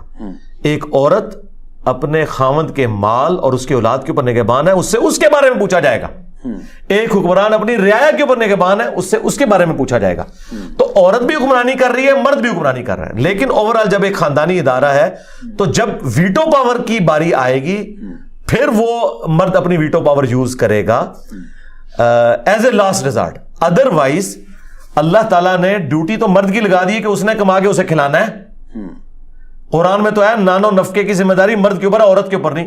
حق مہر عورت نے دینا, مرد نے دینا ہے. تو یہ ساری کی ساری اپنی فائنینشیل انپٹ, پوری اپنی زندگی کی کمائیاں وہ تو عورت کے اوپر مرد لگا رہا ہے, تو وہ اس کو ڈگنیٹی دے رہا ہے نا, ایک عزت دے رہا ہے نا. تو اس حوالے سے باقی جو آپ وہ والی باقی باتیں کر رہے ہیں نا, اس کی لاجک کیا ہے کہ ہم اس کا حقیقت میں اس کی لاجک میں جو لوگ تباہ آزمائی کرتے ہیں نا, ہم ان لوگوں کے ساتھ ایگری نہیں کرتے ہیں. لاجکس میں بھی بہت پیش کر دوں گا. ٹھیک ہے, اس کی لاجک صرف یہ ہے کہ ول آف گاڈ ہے, خدا کا حکم ہے. قرآن میں واضح ہے لا یسأل عما یفعل وہم یسألون. اللہ کو کوئی پوچھ نہیں سکتا, اللہ ہر ایک کو پوچھ سکتا ہے. یہ جن علماء کو ہم بڑا بنا کے پیش کرتے ہیں, کئی علماء نے اس کی لاجکس بھی دی ہیں کہ دیکھیں جی, عورت جو بیبی گرل ہے نا, بیماریوں کے اگینسٹ ریزسٹنس اس کے اندر زیادہ ہوتی ہے ایز کمپیئر ٹو مرد کے. تو اس لیے مرد کی طرف سے ڈبل صدقہ کرنا چاہیے, اس کو زیادہ بیماریاں لگ سکتی ہیں ایز کمپیئر ٹو عورت کے. لاجک دی ہے لوگوں نے, لیکن میں اس لاجک کو نہیں بائی کرتا. میں کہتا ہوں ول آف گاڈ ہے. اچھا ہاں جی, میں اس سے آگے چلتا ہوں. مجھے بتائیں, یہ علماء یہاں تو تباہ آزمائی کر لیں گے, میں اگلی بات کروں گا کہ ایک دفعہ مرد کیوں نہیں پریگنینسی کی تکلیف سے گزرتا ہے ایک بچے کے لیے, اور دوسری دفعہ عورت, یہ انصاف کیوں نہیں ہے؟ اب سارے علماء اور سارے مفکرین اور فلاسفر مل کے مجھے اس کی لاجک پیش کر دیں. الٹیمیٹلی یہ میری بات کریں گے ول آف گاڈ. یہ قرآن کی آیت ہے, لا یسأل عما یفعل وہم یسألون. اللہ کو کوئی نہیں پوچھ سکتا اس نے یہ کام کیوں کیا, اللہ سب کو پوچھ سکتا ہے. اس طرح کے جتنے معاملات ہیں ہم لاجک اپنی ایک لمیٹڈ سوچ کے مطابق دیتے ہیں, باقی سب کے پیچھے ول آف گاڈ ہے. اچھا سر, آپ نے یہ کہا کہ 2-4 یہ جو خواتین ہیں یہ انڈیویجول ایگزامپلز ہیں, جبکہ انڈیویجول نہیں ہیں. ہم دیکھتے ہیں کہ جہاں جہاں خواتین کو موقع ملتا ہے, آپ کن الزبتھ کو لیں, آپ گولڈا مائر کو لیں, آپ بینظیر بھٹو کو لیں, آپ عام سے, یہ تو ٹاپ ہے نا جو پاورفل وومنس تھیں. جن سوسائٹیز میں آج خواتین کو موقع ملتا ہے وہاں وہ ہر جگہ اپنے آپ کو دکھاتی ہیں. ایون ابھی آپ ڈی این اے کوڈ کی بات کر رہے تھے, اس کو ڈیسائفر کرنے والے, اس کو سب سے پہلے اس کو کھولنے والی خاتون تھی. سائنس کی ترقی میں جہاں جہاں یعنی ان کو موقع ملا ہے, انہوں نے پوٹینشیل دکھایا کہ وہ کسی سے کم نہیں ہے. اس لیے میرا خیال ہے کہ یہ انڈیویجول ایگزامپلز نہیں ہیں. نہیں, میں نے اس طرف تو بات ہی نہیں کی ہے. میں اس حوالے سے بات کر رہا ہوں مورل ویلیوز کے پوائنٹ آف ویو سے میں بات کر رہا تھا. یہ تو اسپیکٹ ہی آپ دوسرا لے آئے ہیں نا. مورل ویلیوز میں بات کر رہا تھا. جو آپ یہ کہہ رہے ہیں نا کہ جی وہ عرب میں بڑا عورتوں کو مقام دیا ہوا تھا انہوں نے, اور آپ نے ایک دو مثالیں پیش کی, وہ میں اس پوائنٹ آف ویو سے بات کر رہا تھا. یہ تو ٹاپک ہی الگ ہے کہ عورت کو اگر موقع دیا جائے تو عورتیں کیا, عورتیں مردوں سے زیادہ ذہین ہو سکتی ہیں, اس میں تو کوئی حرج والی بات نہیں ہے. اس کا ہم نے کب انکار کیا ہے؟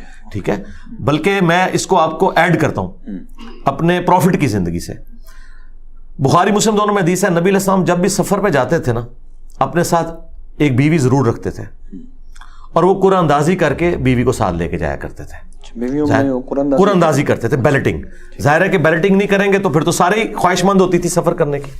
ٹھیک ہے, کسی سفر میں سیدہ عائشہ ساتھ ہوتی تھیں, کسی سفر میں سیدہ ام سلمہ ساتھ ہوتی تھیں, کسی سفر میں سیدہ ام حبیبہ ساتھ ہوتی تھی, مختلف. وہ کیوں؟ عورت مرد کی نفسیات کو سب زیادہ سمجھتی ہے. بیوی جو ہے اس کی, اسے پتا ہے کہ غصے میں کس طرف اس کا رخ جا رہا ہوتا ہے, اور اس کے غصے کو ٹھنڈا کرنے کے لیے میں نے کیا مشورہ دینا ہے. نبی علیہ السلام کو بھی جو سب سے بیسٹ مشورے ہیں وہ آپ کی بیویوں نے دیے ہوئے ہیں. میں آپ کو مثال دیتا ہوں صحیح بخاری سے. میں تو آپ کی بات کو آگے لے کے چل رہا ہوں. صحیح بخاری میں ہے کہ صلح حدیبیہ کا جب ایشو آیا نا, تو نبی علیہ السلام نے خواب دیکھا تھا. وہ خواب قرآن میں رپورٹ ہوا کہ نبی علیہ السلام نے خواب میں دیکھا کہ میں عمرے پہ جا رہا ہوں, اور ہم لوگ سر بھی مڈا رہے ہیں, بعض سر کے بال چھوٹے کروا رہے ہیں. تو آپ نے صحابہ کو کہا کہ احرام باندھو, ہم اب عمرے کے لیے جائیں گے, کیونکہ نبی کا خواب وہی الہی ہوتا ہے. سورہ فتح میں اس خواب کا بھی ذکر آیا. سب نے باندھا, اور سارے ذوق و شوق سے 1400 صحابہ جا رہے ہیں اتنے سالوں کے بعد, 6 سال کے بعد آلموسٹ. راستے میں وہ عرب کے لوگوں نے آ کے آپ کو کاؤنٹر کیا کہ آپ کو عرب میں نہیں جانے دیں گے ہم. اچھا, لڑ سکتے نہیں تھے کیونکہ غزوہ خندق میں شکست کھائی بھی تھی 5 ہجری کے اندر, یہ 6 ہجری تھا. تو وہ عبادت کے لیے جا رہے ہیں, لڑنے تھوڑی, ہاں لڑنے نہیں جا رہے, لیکن ان کو تھا نا کہ یہ 1400 کے لوگ آ رہے ہیں جن کے دل کے اندر اس طرح کی قدرت ہوتی ہے, وہ اگلے کو تو یہ ایکسپیکٹ کر رہے ہوتے ہیں کہ یہ آ کے قبضہ کر لیں گے. یہ تو ہم کہہ رہے ہیں نا, وہ تو دوسری پارٹی تو ڈری ہوئی ہوتی ہے. تو انہوں نے کہا آپ ہمارے ساتھ پیس ٹریٹی کریں. حدیبیہ کی ہوئی ٹریٹی, اور اس میں ایک یہ تھا کہ اس سال آپ واپس جائیں گے. اب یہ بڑی تکلیف دہ چیز تھی, اتنا زیادہ سفر ہو چکا ہے, پھر شوق سے لوگ آئے ہوئے ہیں, پھر مسلمان ہے بھی پاورفل ہے, کیوں جائیں جی. ان کا اس سال تو آپ واپس جائیں, ہماری ناک رکھ لیں, اگلے سال ہم 3 دن کے لیے مکہ خالی کر دیں گے, پہاڑوں میں چلے جائیں گے, آپ لوگ آزادی سے گھومے پھریں, اور پھر آپ واپس چلے جائیے گا, تاکہ ہماری بھی عزت رہ جائے کہ ہم بھی اتنے پاورفل ہیں کہ آپ کو روک لیا. نبی علیہ السلام اس پہ بھی ایگری کر گئے. اسی پہ وہ حضرت عمر آئے کہ یا رسول اللہ, کیا ہم سچے نہیں ہیں؟ کیا ہمارے مقتولین جنت میں اور ان کے مقتولین جہنم میں نہیں؟ ہم کیوں دب کے صلح کریں, ہم ایسی کی تیسی ہم ان کے ساتھ لڑیں گے. یہ نبی علیہ السلام نے کہا میں اللہ کا رسول ہوں. پھر حضرت ابوبکر کے پاس گئے, انہوں نے بھی ڈانٹ دیا کہ بھائی اللہ کے نبی ہیں وہ. اچھا, نبی علیہ السلام نے کہا کہ اب ہم حرم نہیں جائیں گے, تو تم لوگ احرام یہیں اتار دو, اپنے قربانی جانور ادھر ہی قربان کر لو. وہ قرآن کی آیت ہے کہ جانور جب تک حرم کی سرزمین میں نہ پہنچے آپ جانور کو قربان نہیں کریں گے, اور جب تک جانور قربان نہ ہو آپ احرام نہیں کھول سکتے, وہ پابندیوں سے آزاد نہیں ہو سکتے. تو نبی علیہ السلام نے کہا کہ بس اب حدیبیہ پہ ہی اپنے جانور ذبح کرو. اب یہ کیسے ہضم ہو مسلمانوں کو؟ بھائی زمانے جاہلیت میں آج تک نہیں ایسا ہوا تھا کہ مینا کے علاوہ کسی اور جگہ جانور قربان ہو, اور ہم دین ابراہیمی کے کسٹوڈین ہو کے اب یہاں حدیبیہ پہ جانور قربان کریں اور احرام کھولیں, ہمارا بس عمرہ بس اس طرح ہی ہو گیا. نبی علیہ السلام نے 3 دفعہ کہا, کوئی نہیں اٹھا.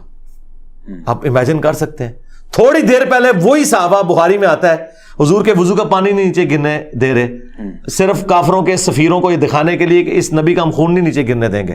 آپ وضو کر رہے ہیں اور وہ ایسے بیٹھے ہوئے ہیں جیسے سروں پہ پرندے ہیں. وہ پورا نقشہ کھینچا ہے اس نے, سہیل ابن عمر نے اور عروہ ابن مسعود نے. تو 3 بار ہو گیا. نبی علیہ السلام خیمے میں واپس آئے. اب میں آپ کو عورت کی ذہانت بتانے لگا ہوں. عورت کی ذہانت پیغمبر کو وہ بتا رہی ہیں, بیوی.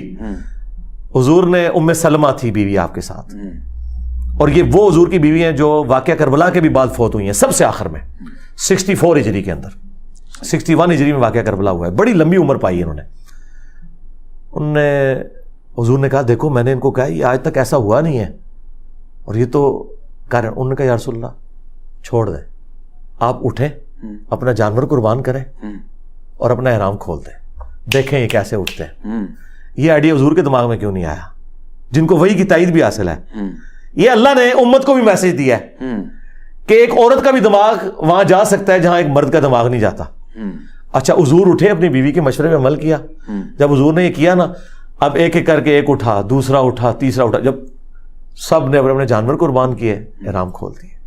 یہ صحیح بخاری میں, یہ کوئی کہانی شریف نہیں ہے, یہ چیز بتا رہی ہے کہ نبی علیہ السلام اپنے سفر میں اپنی بیوی کو ساتھ رکھا کرتے تھے, اس لیے کہ وہ اپنے مرد کی نفسیات کو سمجھتی ہے, اس کا درد سمجھتی ہے, اور وہ مشکل وقت میں اسے بڑے اچھے طریقے سے گائیڈ کر سکتی ہے. پیغمبر ہو کے اپنی بیوی سے گائیڈنس لے رہا ہے, تو سرکار پھر بات کہاں تک جاتی ہے آپ دیکھ لیں. اچھا سر, جہاد کا کانسیپٹ اسلام میں کیا ہے؟ کیا آپ کے ارد گرد کی کوئی ریاست اگر پیسفل بھی ہے تو کیا کبھی کوئی ایسا اسلام میں کانسیپٹ رہا ہے کہ صرف اس لیے اس کے اوپر قبضہ کر لیا جائے کہ ہم جہاد کرنا چاہتے ہیں, یا اسلام نہیں, اس طرح کرنے کی ضرورت نہیں ہے, بالکل ضرورت نہیں. جو یہ تاریخ میں ہمیں بتایا جاتا ہے کہ 3 آپشنز پیش کی جاتی تھی کہ یا آپ مسلمان ہو جاؤ, یا ذمہ بن کے رہنا قبول کرو, یا وہ کن کو پیش کی جاتی تھی؟ جنہوں نے دنیا کو غلامی میں جکڑا ہوا تھا. اب مجھے بتائیں, جب حضرت ابو عبیدہ ابن جرح پہنچے ہیں وہاں پہ رومن امپائر کے خلاف, جو فائنل جنگ تھی یرموک کے بعد پھر بیت المقدس کی طرف, تو وہاں پہ منجنیق تو مسلمانوں کے پاس نہیں تھی, منجنیق وہاں کے عرب کرسچنز نے دی تھی مسلمانوں کو, عرب کرسچنز نے, اور انہوں نے کہا تھا کہ آپ لوگوں نے جو انصاف کا نظام قائم کیا ہے نا, رومن سے بہتر آپ ہمیں لگتے ہیں, ہم آپ کا ساتھ دیں گے. انہوں نے ہمیں اس استحصالی نظام کے اندر, ٹیکسس کے اندر جکڑا ہوا ہے. مجھے بتائیں, وہاں کے لوگ اگر ساتھ نہ دیتے تو اتنی مختصر جماعت اتنی بڑی پاور کو کیسے گرا سکتی تھی؟ اسی طریقے سے پہلے پرشینز اور رومنز, پرشینز کی بھی یہ حال تھی, انہوں نے دیکھیں کتنے اپنے خزانے وہ وہاں پہ جمع, لیکن مسلمانوں نے پھر دیکھیں ان کا لیونگ سٹینڈرڈ بھی تو بلند کیا. اچھا, ہم دیکھتے ہیں کہ جو قرآن پاک کے تراجم ہیں, چونکہ جدید سائنسی تبدیلیاں اس طرح کی آتی رہتی ہیں کہ ان میں بہت سے معنوں میں اشکال پیدا ہو جاتا ہے, تو جدید سائنسی ترقی کے حساب سے قرآن پاک کا جو ترجموں کو تھوڑا بہت چینج کر دیتے ہیں تاکہ وہ ہم آہنگ ہو جائے نئی ترقی کے ساتھ. یہ تھیوریٹیکل کوشچن ہے, پریکٹیکل لے کے ہیں, پھر میں بات کروں گا. جیسے کہ دنیا کے گول ہونے کے بارے میں یا چپٹا ہونے کے بارے میں, جیسے شاہ عبد القادر نے پہلا اردو ترجمہ کیا تو اس بات کو پوری طرح ڈسکس نہیں کیا, لیکن اب جب طاہر القادری صاحب کا ترجمہ آیا تو اس میں انہوں نے اس بریکٹ میں اس کو واضح کیا کہ یہاں اس سے کیا مراد ہے. کیا آپ کے خیال میں یہ بہتر طریقہ ہے, یا جو اس کا ترجمہ عربی سے بنتا ہے وہی کرنا چاہیے؟ میں تو آپ کے مقدمے کے ساتھ ہی ایگری نہیں کرتا. مجھے یہ بتائیں, کیا مسلمانوں کا کبھی یہ کانسیپٹ رہا ہے کہ زمین چکور ہے؟ نہیں, میں کہہ رہا ہوں کہ جب مسلمانوں, دیکھیں اگر یہ قرآن کا عقیدہ ہوتا تو مسلمانوں کا عقیدہ ہوتا نا, تو قرآن میں کوئی آیت نہیں جس کا یہ ترجمہ بنتا ہو. شیخ ابن باز بہت دیر تک اڑے رہے ہیں سعودی عرب میں. نہیں, چکور کے اوپر نہیں, وہ تھا زمین ساکن ہونے کے اوپر. ہاں, وہ تو ٹاپک الگ ہو جائے گا نا, میں پہلے چکور پہ آ جاؤں. چلیں ہم اسی اسٹیپ وائز چلیں گے نا. دیکھیں, میں نے آپ کہا تھا میں سائنس کا اسٹوڈنٹ ہوں, میرے ساتھ لاجیکل بات کر رہی ہیں. ہاں, اب لاجیکل ادھر ہی آ رہے ہیں, ادھر ہی رک جائیں, میں اب اس کو ریبٹل کرتا ہوں. صرف سوال یہ ہے کہ کیا اس ترقی کے ساتھ ترجمے کو ہم آہنگ کر دینا چاہیے, یا جو عربی سرکار یہ تو مقدمہ ہے نا, جب تک ہم پریکٹیکل مثال نہیں رکھیں. انجینئرز کیوں بازی لے جاتے ہیں سب کے اوپر, سائنٹسٹ کے اوپر بھی بازی لے جاتے ہیں, مذہبی پیشواؤں کے اوپر بھی بازی لے جاتے ہیں, کیونکہ ہم اپلائیڈ سائنسز کے اسٹوڈنٹ ہیں. ہم صرف تھیوری پہ نہیں رہتے. انجینئر وہ ہوتا ہے جو سائنس کو پریکٹیکلی اپلائی کرتا ہے. اسی میں نے کہا کہ یہ تھیوری ہے کہ جی ہم کر لیں, ہم کہتے ہیں کوئی ایک مثال لے کے, تو آپ نے ایک مثال دی, اب میں نے وہ پکڑی ہے, اب میں اس کی انجینئرنگ کروں گا. مثال یہ پیش کی کہ جی پہلے زمین کو چکور مانا جاتا تھا, اور بعد میں جب چپٹی مانا جاتا تھا, یعنی وہی چپٹی مانا کہ وہ والی گول نہیں ہے, سیدھی ہے. اچھا, بعد میں بھائی مسلمانوں کا کبھی بھی عقیدہ نہیں رہا کہ زمین چپٹی ہے, مسلمانوں کا کبھی عقیدہ نہیں رہا کہ زمین چوکور ہے. مسلمانوں کا شروع سے یہ عقیدہ ہے کہ مسلمان زمین کو گول ہی مانتے ہیں. اچھا, اس کا ثبوت یہ ہے کہ سب سے پہلے زمین کا سرکمفرنس البیرونی نے کیلکولیٹ کیا, مسلمان تھا, عباسی حکومت عروج پہ تھی, اس نے انعام دیا اسے. اگر قرآن کے خلاف اس نے ایک چیز ثابت کی تھی تو وہ تو قتل ہو جاتا, جس طرح گلیلیو کے ساتھ آپ کے پادریوں نے کیا. ٹھیک ہے, ہاں, تو لہذا یہ کبھی کانسیپٹ نہیں. پھر دوسرا, قرآن میں بار بار آیا ہے کہ ہم رات کو لپیٹ لاتے ہیں. میں کہہ رہا ہوں لوگ ایسے مسلیڈ ہو جائے, گلیلیو بچ گیا تھا وہ بول کے, نہیں مرا نہیں تھا, لیکن چھوڑا تو انہوں نے کچھ نہیں تھا نا. اور گلیلیو بھی پہلے پادری تھا, آپ کو پتا نا, پادری تھا, اور اسے سائن کی تھی انہوں نے اسائنمنٹ اس حوالے سے کہ تو ہمارا بڑا ہونہار قسم کا ہے, تو تو جو ہے نا اس کو آگے لے کے چل. لیکن وہ تو جب اس نے وہ دوربین بنائی, جب وہ چرچ میں انٹر ہوا, اس نے وہ دیکھا شیشے میں سے, اس کو بڑی نظر آئی, وہ پوری ایک ہسٹری, یعنی وہ اس تک تو پہنچایا نا, زندگی تو اجیرن کر دی نا. ہاں, زندگی تو اجیرن کی ہے نا, جس نے میری کی ہوئی ہے انہوں نے. ٹھیک ہے نا. تو میں اس پوائنٹ آف ویو سے بات کر رہا تھا. اچھا اب وہاں پہ آ جائیں, البیرونی کو کوئی انہوں نے پھر قرآن میں جو آیا بار بار, ہم لپیٹ لاتے ہیں دن کو رات کے اوپر اور رات کو لپیٹ لاتے ہیں دن کے اوپر. یہ جو لپیٹنے کا کانسیپٹ ہے نا ایک دوسرے کے اوپر, یہ ہمیشہ ایک سفیریکل چیز کے اوپر ہی ہو سکتا ہے. اچھا لہٰذا یہ کبھی کانسیپٹ نہیں تھا کہ زمین چپٹی ہے. ہاں یہ ضرور تھا جو قرآن میں ہے نا کہ ہم نے زمین کو بچھونا بنایا, ٹھیک ہے, جو وہ ایک اگلے دن ایک ہندو عورت نے بھی اس پہ اعتراض کیا تھا. بچھونا قرآن ایک عربی لٹریچر میں بات کرتا ہے. سرکار قرآن میں اگر سن سیٹ کا ذکر آ رہا ہے ذوالقرنین بادشاہ کے اعتبار سے اور آپ اس پہ مذاق اڑائیں, تو کیا نیو یارک ٹائمز کے اندر سن سیٹ اور سن رائز جو لکھا ہوتا ہے تو ہم ان کی سائنس کا مذاق اڑائیں گے؟ وہ لٹریچر کی زبان میں بات ہو رہی ہے. ایک سائنٹسٹ بھی کہتا ہے میرا دل کر رہا ہے بریانی کھاؤں, وہ یہ نہیں کہتا میرا دماغ کر رہا ہے. ہم اس کا مذاق نہیں اڑاتے کہ یار یہ دل دماغ. بھائی جب لٹریچر میں, قرآن لٹریچر کی بک ہے, وہ لٹریچر میں بات کرے گی, تو لٹریچر میں اسی طریقے سے گفتگو ہوتی ہے جو ہوتی ہے کہ زمین کو بچھونا بنایا. کیوں؟ زمین کو سٹیبل بنایا. اللہ نے زمین میں راستے رکھے. آج بھی ایک سیکنڈ میں زمین پہ 2 زلزلے آتے ہیں, ان کا ایمپلیٹیوڈ کم ہوتا ہے, اگر زیادہ ہو تو زمین سسٹین نہیں کر سکتی. یعنی ان زلزلوں کے باوجود اسے رہنے کے قابل بنایا. اس سے یہ نکالنا کہ فلیٹ بنایا, فلیٹ کہاں سے ہو گیا؟ بچھونا. وہ تو پھر آپ کامن آبزرویشن میں لیں تو ایک بہت بڑے سفیر کے اوپر کئی کلومیٹر کی لائن, وہ اسٹریٹ لائن ہوتی ہے, ٹھیک ہے, جیسا یہ اب ایک سرکل ہے, اس کی چھوٹی سی میں اگر لائن کنسیڈر کروں وہ اسٹریٹ لائن ہے. اسی لیے آپ جب بہت اوپر جاتے ہیں پھر آپ کو زمین کی کرویچر نظر آتی ہے. تو جب ہم کہتے ہیں اسٹریٹ روڈ, وہ اسٹریٹ تو نہیں ہوتی, لیکن آپ کامن آبزرویشن کی بات کر رہے ہیں. اس سے کیسے رزلٹ یہ کسی نے نکال لیا؟ وہ رزلٹ نہیں. تو قرآن پاک کی جو سائنٹیفک فیکٹس کے حوالے سے وہ ترجمے بعض اوقات بریکٹس لگانی پڑی ہیں, وہ اس وجہ سے لگی کہ جب تک سائنس نے ترقی نہیں کی تھی تو وہ بچھونا آرام سے لکھ دیتے تھے. میں یہی کہہ رہا ہوں, اب وہ بچھونا نہیں لکھتے. نہیں لکھے نا, اب وہ چینج کرتے ہیں. وہ جو میں کہہ رہا ہوں وہ لکھے نا. بچھونا رہنے کے قابل کہ زلزلوں کے باوجود سٹیبلٹی اس کے اندر موجود ہے, یہ سارا کچھ لکھے نا. بچھونا ویلڈ ہے ابھی تک, وہ الٹ نہیں ہوا. یہ میں آپ کو اصل میں ریبٹل کر رہا ہوں کہ پرانا کوئی ترجمہ غلط نہیں ثابت ہوا, وہ ایکسپلین ہوا ہے. تو بھائی جب کوئی چیز ایکسپلین ہوتی ہے تو اسے یہ نہیں کہا جاتا پرانی چیز غلط ہے. ڈالٹن نے جب یہ کہا کہ تمام چیزیں جو ہے وہ ایٹم سے بنی ہوئی ہیں, ٹھیک ہے, اس کے بعد جو کچھ اس نے کہا وہ غلطی ثابت ہوتا گیا, لیکن ایکسپلینیشن میں ایٹم اپنی جگہ موجود ہے. اس نے کہا سب سے چھوٹا جو ہے وہ پارٹیکل جو ہے الیکٹران ہے. اب ہمیں اس کے آگے بھی پتا چلی کہ نہیں یہ بھی ہے. تو الیکٹران تو اپنی جگہ موجود ہے, وہ ختم تو نہیں ہوا نا. تو بچونا اپنی جگہ موجود ہے, وہ ختم نہیں ہوا. اور پھر میں اسلام کا ذرا آپ کو کانسیپٹ بتا دوں, یہ ذرا تلخ بات ہے مسلمانوں کے لیے. مسلم شریف میں اوپر تلے 3 احادیث ہیں اور حدیث کی کتابوں میں, لیکن مسلم تو چونکہ مین سٹریم کی کتاب ہے, اس کے اوپر پتہ باب کیا باندھا ہوا ہے, کن باتوں میں رسول اللہ کی اطاعت واجب ہے اور کس میں نہیں ہے. اب آپ حیران ہوں گے کہ نبی ہے اور اطاعت واجب کوئی نہیں.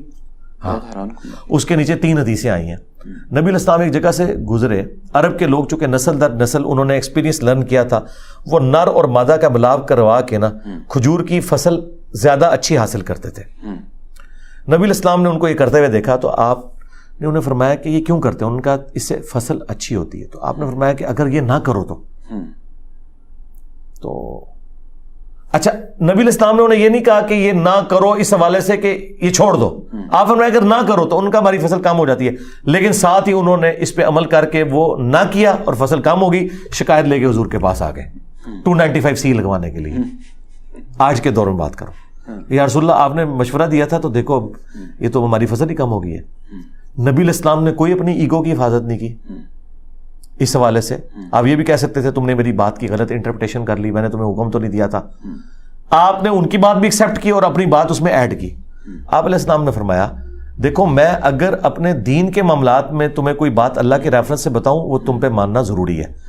اگر دنیا کی کسی معاملے میں تمہیں گائیڈ کروں جس میں تمہارا ایکسپیرینس ہو تو وَأَنْتُمْ أَعْلَمُ بِأَمْرِ دُنْيَاكُمْ, تم دنیا کے کاموں کو مجھ سے بہتر سمجھتے ہو. تو یہ طب نبوی کا جو سارا علم ہے وہ بھئی یہ سوال ادھر چلا جائے گا نا, میں ڈاکٹرین تو پہلے آپ کو کلیئر کرتا ہوں, اسی لیے صبر سے وہ پھر ڈاکٹرین بدل جائے گی. أَنْتُمْ أَعْلَمُ بِأَمْرِ دُنْيَاكُمْ, تم دنیا کے کاموں کو مجھ سے بہتر سمجھتے ہو.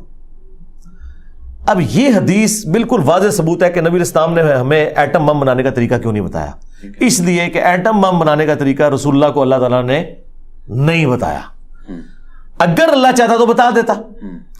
E=mc² آئنسٹائن کے اوپر اللہ تعالیٰ نے کھولی ہے, اس کی وجہ سے وہ نبی نہیں بن گیا.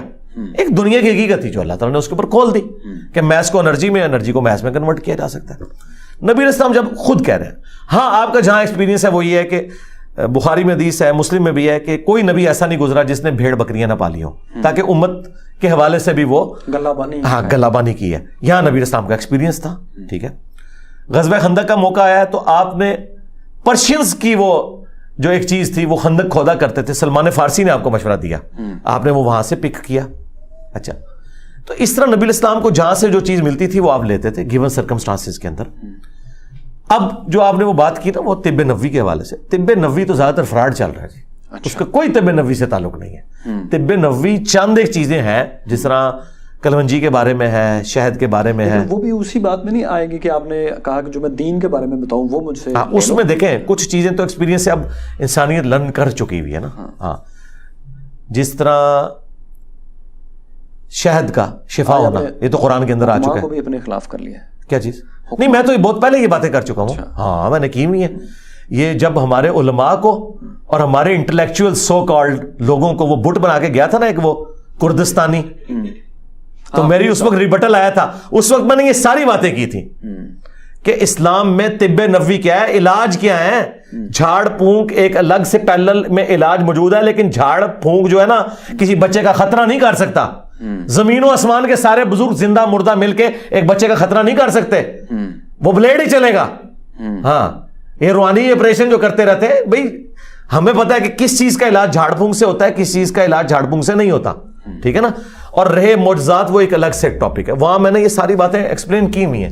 آپ نے اگر وہ ساری باتیں سنی ہو تو یہ میرے اسٹوڈنٹس کے لیے تو نارمل باتیں جو کر رہا ہوں, یہ سب کچھ ریکارڈنگ میں لا چکا ہوں. اس حوالے سے یہ ذہن میں رکھیے گا, طب نبوی کے حوالے سے جو چیزیں اتھینٹک ہے وہ سپورٹڈ ہے نا قرآن سے. جیسے قرآن میں ہے سورہ نحل میں کہ ہم نے شہد میں شفا رکھی ہے انسانیت کے لیے, تو نبی علیہ السلام اگر شہد کے بارے میں کوئی بات ارشاد فرماتے ہیں تو اسے قرآن کی تائید حاصل ہے. نبی علیہ السلام یہ جو بات کر رہے ہیں, اسی طریقے سے جو نبی علیہ السلام وثوق کے ساتھ کچھ باتیں ارشاد فرماتے ہیں, اور مشورے کے طور پہ نہیں, وثوق کے ساتھ, تو وہ وثوق کے ساتھ جو باتیں ہم ان کو اسی طریقے سے لیتے ہیں. لیکن یہ بھی یاد رکھیے گا, جیسے اب سنت دعائیں ہیں, یہ کر لو تو یہ نہیں ہوگا, اس کے باوجود ہو جائے, تو وہ نبی علیہ السلام نے فرمایا کہ اگر کوئی شخص اپنے اوپر خود تقدیر غالب نہ کرے, یعنی اگر کوئی بسم اللہ پڑھ کے ساکٹ میں 2 انگلیاں دے دیتا ہے تو یہ نہیں کہے گا میرے پر دعا اثر کرے گی, وہ ہے ناگہانی آفت. ناگہانی آفت ٹلے گی جی, بالکل ٹلے گی. سانپ آپ کو نہیں کاٹے گا, آپ اذکار کریں گے, ناگہانی آفت. لیکن اگر آپ کی موت کا وقت آ گیا, سانپ سے ہی آپ نے مرنا ہے, پھر نبی بھی آپ کے اوپر پڑھ کے پھونکے نا, موت نہیں آپ کی ٹلے گی, کیونکہ وہ اٹل رول اپنی جگہ موجود ہے. تو یہ اللہ کے رولز ہیں, وہ پیرلل میں آپ کو سارے پتہ ہونے چاہیے. یہ تو نہیں کہ آپ ایک چیز لے کے ٹکٹ کے پیچھے چل پڑے. یعنی میں آپ کو کہوں کہ ڈاکخانے میں 9 سے 5 بل جمع ہوتے ہیں اور آپ اتوار والے دن پہنچ جائے, تو میں کہوں گا میرے بھائی وہ اتوار والی بات بھی میری سن لینی تھی نا, آدھی بات سن کے آگے. ادر دین اتوار, ادر دین جو گزٹڈ چھٹیاں ان کے علاوہ کا ہے, اور ادر دین کسی مولوی کے ہڑتال, ہاں یہ بھی اس میں شامل کر. آخر میں آپ سے یہ پوچھنا چاہتا ہوں کہ علم کا اور عاجزی کا بڑا گہرا تعلق ہے, لیکن آپ یہ جو الفاظ بولتے ہیں پھکی دینا, گھر تک چھوڑ کے آنا, میں ذرا طبیعت ٹھیک, یہ آپ کو نہیں لگتا کہ ہماری علمی روایت جو ہے اس سے تھوڑا لگا نہیں کھاتا؟ میں تو پھر سائنٹیفک بات کروں گا. مجھے یہ بتائیں, ہمارے جو سائنٹسٹ اپنی ریسرچ سے لکھتے رہے ہیں, میں انداز بیان کی بات کر رہا ہوں. جی میں آؤں گا نا سرکار, میں سائنٹیفک میں ساری باتیں آؤں گا. کیا جب سائنٹسٹ اپنی تحقیقات سامنے لے کے آتے ہیں, وہ آ کے اعلانیہ نہیں کہتے یہ میری تحقیق ہے. اگر Newton's formula for calculation of velocity of sound Laplace نے غلط ثابت کیا اور بتایا کہ تم نے جو اس میں وہ فارمولا لگایا تھا اس کو ایڈیابیٹک کرنا چاہیے تھا اور گیما کی ویلیو ڈالنی چاہیے تھی, اس لیے تمہارا یہ فارمولا غلط ہوا, اور اس نے آگے اپنی تحقیق سامنے رکھی, اور وہ آج تک لیپلاس کریکشن کے نام سے پڑھایا جاتا ہے اسے FSC کے اندر. ادھر کسی کو نہیں خیال آتا کہ جی نیوٹن اتنا بڑا بابا, لیپلاس جو ہے کل کا بچہ آگے اس کی غلطی نکال رہا ہے. علمی دنیا میں یہ باتیں نہیں ہوتی ہیں کہ یہ جو بندے کا انداز بیان کیا ہے. اچھا اب آ جائیں وہ جو آپ نے پھکی کا, میں پھکی کو اردو کا لفظ تو نہیں ہے نا, پنجابی کا لفظ ہے, اردو میں بھی آپ آ چکے ہیں. میں آتا ہوں میں ہر چیز کو اپنی کروں گا, جسٹیفائی کروں گا, مجھے کوئی اس میں معاملے میں نہیں ہے. یہ میرا جو ایروگنس ہے, دنیا میں جب کوئی ایسا کرتا ہے تو اس کے بعد اس کا کوئی بینیفیشری بھی ہوتا ہے نا. یعنی خان کہتا ہے کہ سارے چور, میں ٹھیک, اس کے بعد وہ کہتا ہے مجھے وزیر اعظم بناؤ, یہی کہتا ہے نا. میں نے کیا بینیفٹ حاصل کیا اس سسٹم سے وہ بتائیں. جب فالوئنگ لیا تو فالوئنگ کیوں کوئی بندہ حاصل کرتا ہے؟ فالوئنگ اس لیے حاصل کرتا ہے کہ اپنی علیحدہ امپائر بنائے گا جس کا وہ بادشاہ ہوگا، اپنا مدرسہ بنائے گا، چند ابوک ہوگی، وہ شانہ لائف گزارے گا. میں نے کیا حاصل کیا؟ یہ حاصل کیا کہ میری بیوی بچوں کی لائف سٹیک پہ، میری لائف سٹیک پہ میں چھپ کے زندگی گزارتا ہوں. میں اعلانیہ کسی سڑک پہ کھڑے ہو کے جو ہے وہ چنا چاٹ نہیں کھا سکتا. میں نے تو کچھ نہیں حاصل کیا. میرا یوٹیوب چینل مونیٹائز ہو تو میں کروڑوں روپے کما سکتا ہوں. میں نے وہ ویڈیو ایڈز کے اوپر مونیٹائز نہیں کیا. میں نے اس سے حاصل کیا کیا؟ لہٰذا مجھے غالب ثابت کرنے کے لیے آپ کو پلانٹ ارتھ پہ مجھ سے پہلے ایک مثال ثابت کرنی پڑے گی کہ انجینئر صاحب یہ اس طرح کا ایک بندہ پہلے آیا تھا، اس نے یہ حاصل کیا تھا، آپ بھی اسی چکر میں ہیں. وہ کوئی چیز چکر نہ کہے، کسی نے بڑھاپے میں آ کے کوئی برانڈ اپنے نام کا لانچ کر دیا، ٹھیک ہے نا. میں نے جب اس سسٹم سے حاصل کوئی نہیں کیا تو مجھے کوئی کچھ کہہ نہیں سکتا. اس کے بعد یہ ایروگنس نہیں ہے، یہ میرا پیشن ہے جس کے ساتھ میں اپنی چیز بیان کرتا ہوں. اور جن لوگوں کو میں ڈیل کر رہا ہوں نا، وہ تو مجھ سے گلہ اس لیے نہیں کر سکتے کہ وہ لوگ بھی جب اس پہ بات کرتے ہیں تو وہ ایروگنس ان کا مجھ سے زیادہ ہے. خادم رضوی صاحب نے کہا کہ سورہ نے سور نے، میں نے آج تک کہا کہ وہابی سور ہیں. وہ تو کہتے تھے اسلام میں گالیاں بھی ہیں. گالیاں بھی ہیں. تو میرا یہ دعویٰ ہے کہ اس پلانٹ ارتھ پہ مجھ سے زیادہ سافٹ بندہ ہی کوئی نہیں ہے اس ٹاپک پہ بات کرنے والا. ایون میں یہ کلیم کرتا ہوں کہ سیدنا عمر مجھ سے زیادہ سخت تھے. وہ حضور کی صحبت میں رہتے ہوئے کہتے تھے یا رسول اللہ اجازت دے میں اس کا گلا کاٹ دوں. حالانکہ پیغمبر کی موجودگی میں کسی سب آرڈینیٹ کا کام ہی نہیں کی حرکت کرے، جبکہ اس کو اللہ کی وحی کی تائید حاصل ہے. وہ نبی خود حکم دے دے گا. یہ بار بار تلوار کو ہاتھ رکھنا یہ ایک نارمز کے اندر، ایتھکس کے اندر کیا اچھی بات ہے؟ نہیں. میں نے آج تک کہا کہ مجھے اجازت دیں میں تقی عثمانی کا گلا کاٹ دوں، میں احمد بریلوی کی قبر اکھاڑ دوں. میں کہتا ہوں بھائی اعلیٰ حضرت، میرے علاوہ کوئی اعلیٰ حضرت کہتے ہی نہیں احمد بریلوی کو سوائے بریلویوں کے. یہ تو ایک دوسرے کو کافر کہتے ہیں. میرے زیادہ کوئی سافٹ بندہ نہیں. اب آ گیا میرے الفاظ کا چناؤ. الفاظ کے چناؤ میں پھکی بڑا سافٹ ورڈ ہے، یہ کوئی گالی نہیں. پھکی ہماری پنجابی لینگویج میں جب کسی کے پیٹ میں مروڑ اٹھے اس کی اس ہوا کے درد کو ایڈریس کرنے کے لیے ایک پھکی دی جاتی ہے. میں جب یہ سخت سخت علمی باتیں کرتا ہوں تو جو لوگ صدیوں سے اپنی امپائر کھڑے کیے ہوئے ہیں تو ان کے دل میں مروڑ اٹھتے ہیں کہ یار یہ کیا کر رہا ہے. تو میں پھر کہتا ہوں کہ میں اس کو ٹھنڈا کرنے کے لیے آپ کو آپ کے اصول اور مبادی کے اوپر ایک پھکی بھی دیتا ہوں تاکہ آپ کا یہ درد کم ہو جائے. وہ پھر میں پھکیاں دیتا ہوں کہ اسی اصول کے اوپر ان کے کسی بابے کی بات بتا دیتا ہوں کہ بھئی اب غصہ نہیں کھانا. کل تک تم کہتے تھے اشرف علی رسول اللہ کفر ہے، تو آج اگر چشتی رسول اللہ نکل آیا تو بھائی صبر کرو، میرے پہ غصہ نہ کھاؤ چشتی رسول اللہ نکلنے پہ. آج تک تو تم اشرف علی رسول اللہ کو غلط کہہ رہے تھے. تو یہ میری پھکی ہوتی ہے. وہ تو دیوبندیوں کو میں پھکی دیتا ہوں جب میں اشرف علی رسول اللہ پہ کہتا ہوں، میں کہتا ہوں کل تک تم چشتی رسول اللہ کو غلط کہہ رہے تھے، تو اس وقت جب تم چشتی رسول اللہ کو غلط کہہ رہے تھے تو میں اس وقت خیال نہیں آیا کہ بریلویوں کے نازک سے چڑیا جتنے دل دکھ جاتے تھے تو تم خود دکھاتے تھے نا. تو میں اسے کہتے ہیں الزامی جواب، اینٹی وینم. اس کا میں نے پھکی جواب رکھا. میں اللہ کے فضل سے اس پلانٹ ارتھ پہ سب سے سافٹ بندہ ہوں اپنی فیلڈ میں. کوئی اور اتنے بزدل ہے کہ اس فیلڈ میں بولتے ہی نہیں ہے. اسی وجہ سے دنیا میں چینج نہیں آئی. میرے چھوڑے جانے کے بعد دنیا میں چینج کیوں آ گئی؟ اتنے بڑے بڑے لوگ آئے. لوگ کہتے ہیں نہیں مودودی تو شاہی کوئی نہیں، وہ تو پڑھا لکھا بندہ، اس کی خلافت و ملوکیت پڑھتا تھا. انجینئر نے تو ایک ریڈی باندھ کے ہاتھ میں بھی جنگ جمل صفین نہروان کے اوپر کلپ پہنچا دیا ہے، اور ایک جنرل کے ہاتھ میں بھی، اور ایک جو ہے وہ سپریم کورٹ کے جج کے ہاتھ میں بھی. وہ کہتے ہیں فتنہ ہی ہے. وہ دیکھیں جس نے میرے سر کی قیمت لگائی اس نے پتا کیا کہا؟ اس نے کہا اسلام کی ہسٹری میں سب سے بڑا فتنہ ہے. بالکل صحیح کہا تو، بالکل صحیح کہا. آخر مجھے یہ بتائیں کہ آپ کا فیصلہ اٹل ہے کہ آپ ڈاکٹر حمید اللہ کی طرح بڑے بڑے علماء کی طرح، انہوں نے کیا چینج دنیا میں لے کے آئے؟ میں یہ کہہ رہا ہوں کہ وہ بھی علم کے لیے پاکستان سے باہر گئے، اپنے ملک سے باہر گئے. حمید اللہ انڈیا سے پاکستان آئے، تو بھائی کیا کیا؟ میں یہ کہہ رہا ہوں آپ نہیں جائیں گے اپنی حفاظت کے لیے یہاں. وہ سرکار یہ دو ٹاپک ہیں. پہلے مجھے بتائیں جن بڑے لوگوں کے نام بتا رہے ہیں ان کی کنٹریبیوشن کیا ہے؟ ان کے علمی کنٹریبیوشن کیا کنٹریبیوشن ہے؟ انہوں نے یعنی مجھے میں اگر ایک عام بریلوی سے پوچھوں کنٹریبیوشن ہے جو گراس روٹ لیول تک، وہ تو حمید اللہ کے نام کو نہیں جانتا. آپ کی کنٹریبیوشن ہے. ایک منٹ دیکھیں، دنیا کی کسی مسجد میں جا کے آپ حمید اللہ کا ذکر کریں، وہ پوچھے گا کون سا حمید اللہ؟ وہ پوچھے گا وہ جس کے اوپر وہ تو نہیں حمید، وہ جس کے اوپر ڈرامہ لگایا ہوا ہے، وہ ٹرکی والے کا حمید کو تو جانتے ہوں گے. وہ عام لوگوں کے لیے لکھتے ہی نہیں تھے. ٹھیک ہے بات یہ. میں آپ کی حفاظت کے نقطہ نظر سے وہ ٹاپک چونکہ دیکھیں جب آپ سوال کرتے ہیں نا تو پھر بیچ میں جب آپ کسی کی ایگزامپل کوٹ کرتے ہیں نا، میرے ساتھ آپ کسی کو لے کے آئیں گے پھر میں پہلے کہوں گا کہ کسی نے کیا کر دیا. میرے تو کان کھڑے ہو گئے کہ کون سا انجینئر مجھ سے پہلے آیا جس نے کمال کر دیا. میں آپ سے دوبارہ سوال کرتا ہوں کہ آپ کیا یہ فیصلہ اٹل ہے؟ ہاں یہ آپ سوال پوچھے، نام لیں گے تو پھر میں کہوں گا کہ ہمسا ہو تو سامنے ہے. یہ تکبر کے طور پہ نہیں، کیونکہ میں نے چندہ بک نہیں بنائی، مدرسہ نہیں بنایا، میں نے لیکچر نہیں لڑنا، میں نے اس سسٹم کا بینیفیشری نہیں ہوں، بلکہ میں تو ایک ایک دن گن کے گزاروں کب رسول اللہ کے قدموں میں پہنچ جاؤں صلی اللہ علیہ وسلم. جتنی دنیا میرے خلاف ہوئی بھی ہے. اچھا لہٰذا ہمارے ساتھ تو بھائی کسی بھی فلاسفر پرانے نہ نئے کا ذکر نہ کریں. ہاں یہ سیدھی سی بات ہے. آپ کے پاس بھی قیامت تک ٹائم ہے, ان کے پاس بھی, کہ انجینئر کو مثال لے کے ہیں صدیوں میں کہ جس نے اس بڑے لیول کے اوپر چینج لائی ہو, بغیر ہتھیار اٹھائے, بغیر مدرسہ بنائے, بغیر بندے بھرتی کیے, بغیر پیسہ لگائے ہوئے. اچھا اب آپ آ جاؤ اس طرف. وہ میرا فیصلہ اٹل اس لیے ہے کہ بھائی ہمارے ساتھ لوگوں کی امیدیں وابستہ ہیں اس حوالے سے کہ ہم لوگوں کو دلیری دیتے ہیں. میں یہ ملک نہیں چھوڑ کے جاؤں گا جب تک کہ ان کا آخری فرقہ باز اپنی قبر میں چلا جائے اور میں اس کی قبر میں وکٹری کا نشان بنا کے آخری جائے. یعنی مراد یہ کہ سمجھانے کے لیے میں بات کر رہا ہوں. جی ہاں یہ تو نہیں ہے, یہ چاہتے ہیں یہ میں اگر باہر چلا جاؤں ان کو سکون آ جائے گا. پتہ کیوں؟ اچھا اس کے پیچھے میری دعوت کی بھی ہے. مجھے ہر سنڈے کو 300 400 500 لوگ آ کے آل اوور دا ورلڈ ملتے ہیں. وہ آتے ہی ہفتے کے لیے مجھے ملنے کے لیے. تو مجھے بتائیں میں اگر اپنا یہ پلیٹ فارم چھوڑ کے کہیں اور چلا جاتا ہوں مشکل ہوگا. ظاہر ہے میں اپنے اسٹوڈنٹس کو بلاتا ہوں کہ آبزرو کرو تمہارا ٹیچر ظاہر اور باطن میں ایک ہے. آئے تھے نا جنید سلیم صاحب, میں نے کہا دیکھیں اندر چٹائی آپ کو نظر آئے گی. یہ نہیں ہے کہ میں V8 سے نکلوں اور کہوں کہ اللہ کے نبی چٹائی پہ بیٹھتے تھے. ہاں انجینئر صاحب چٹائی پہ ہی بیٹھتے ہیں. ہاں جی بہت شکریہ سر, تھینک یو ویری مچ. جزاک اللہ. انجینئر صاحب نے, علی بھائی نے بڑی سخت باتیں بڑے مدلل انداز میں کی ہیں. بہت سی باتیں اس طرح کی تھیں جن میں کچھ اور ڈیٹیل ہمیں چاہیے تھی, لیکن آلریڈی ہم نے ان کا بہت زیادہ ٹائم لے لیا. تو دوستو اس کو دیکھ کر آپ لاجیکلی اپنی رائے قائم کریں, کمنٹس میں بھی اپنی رائے دیں, ہم ان کو پڑھیں گے. انجینئر صاحب نے بتایا کہ یہ بھی کمنٹس بہت پڑھتے ہیں تاکہ ان سے لوگوں کی رائے جان سکیں. بہت شکریہ. جزاک اللہ خیر.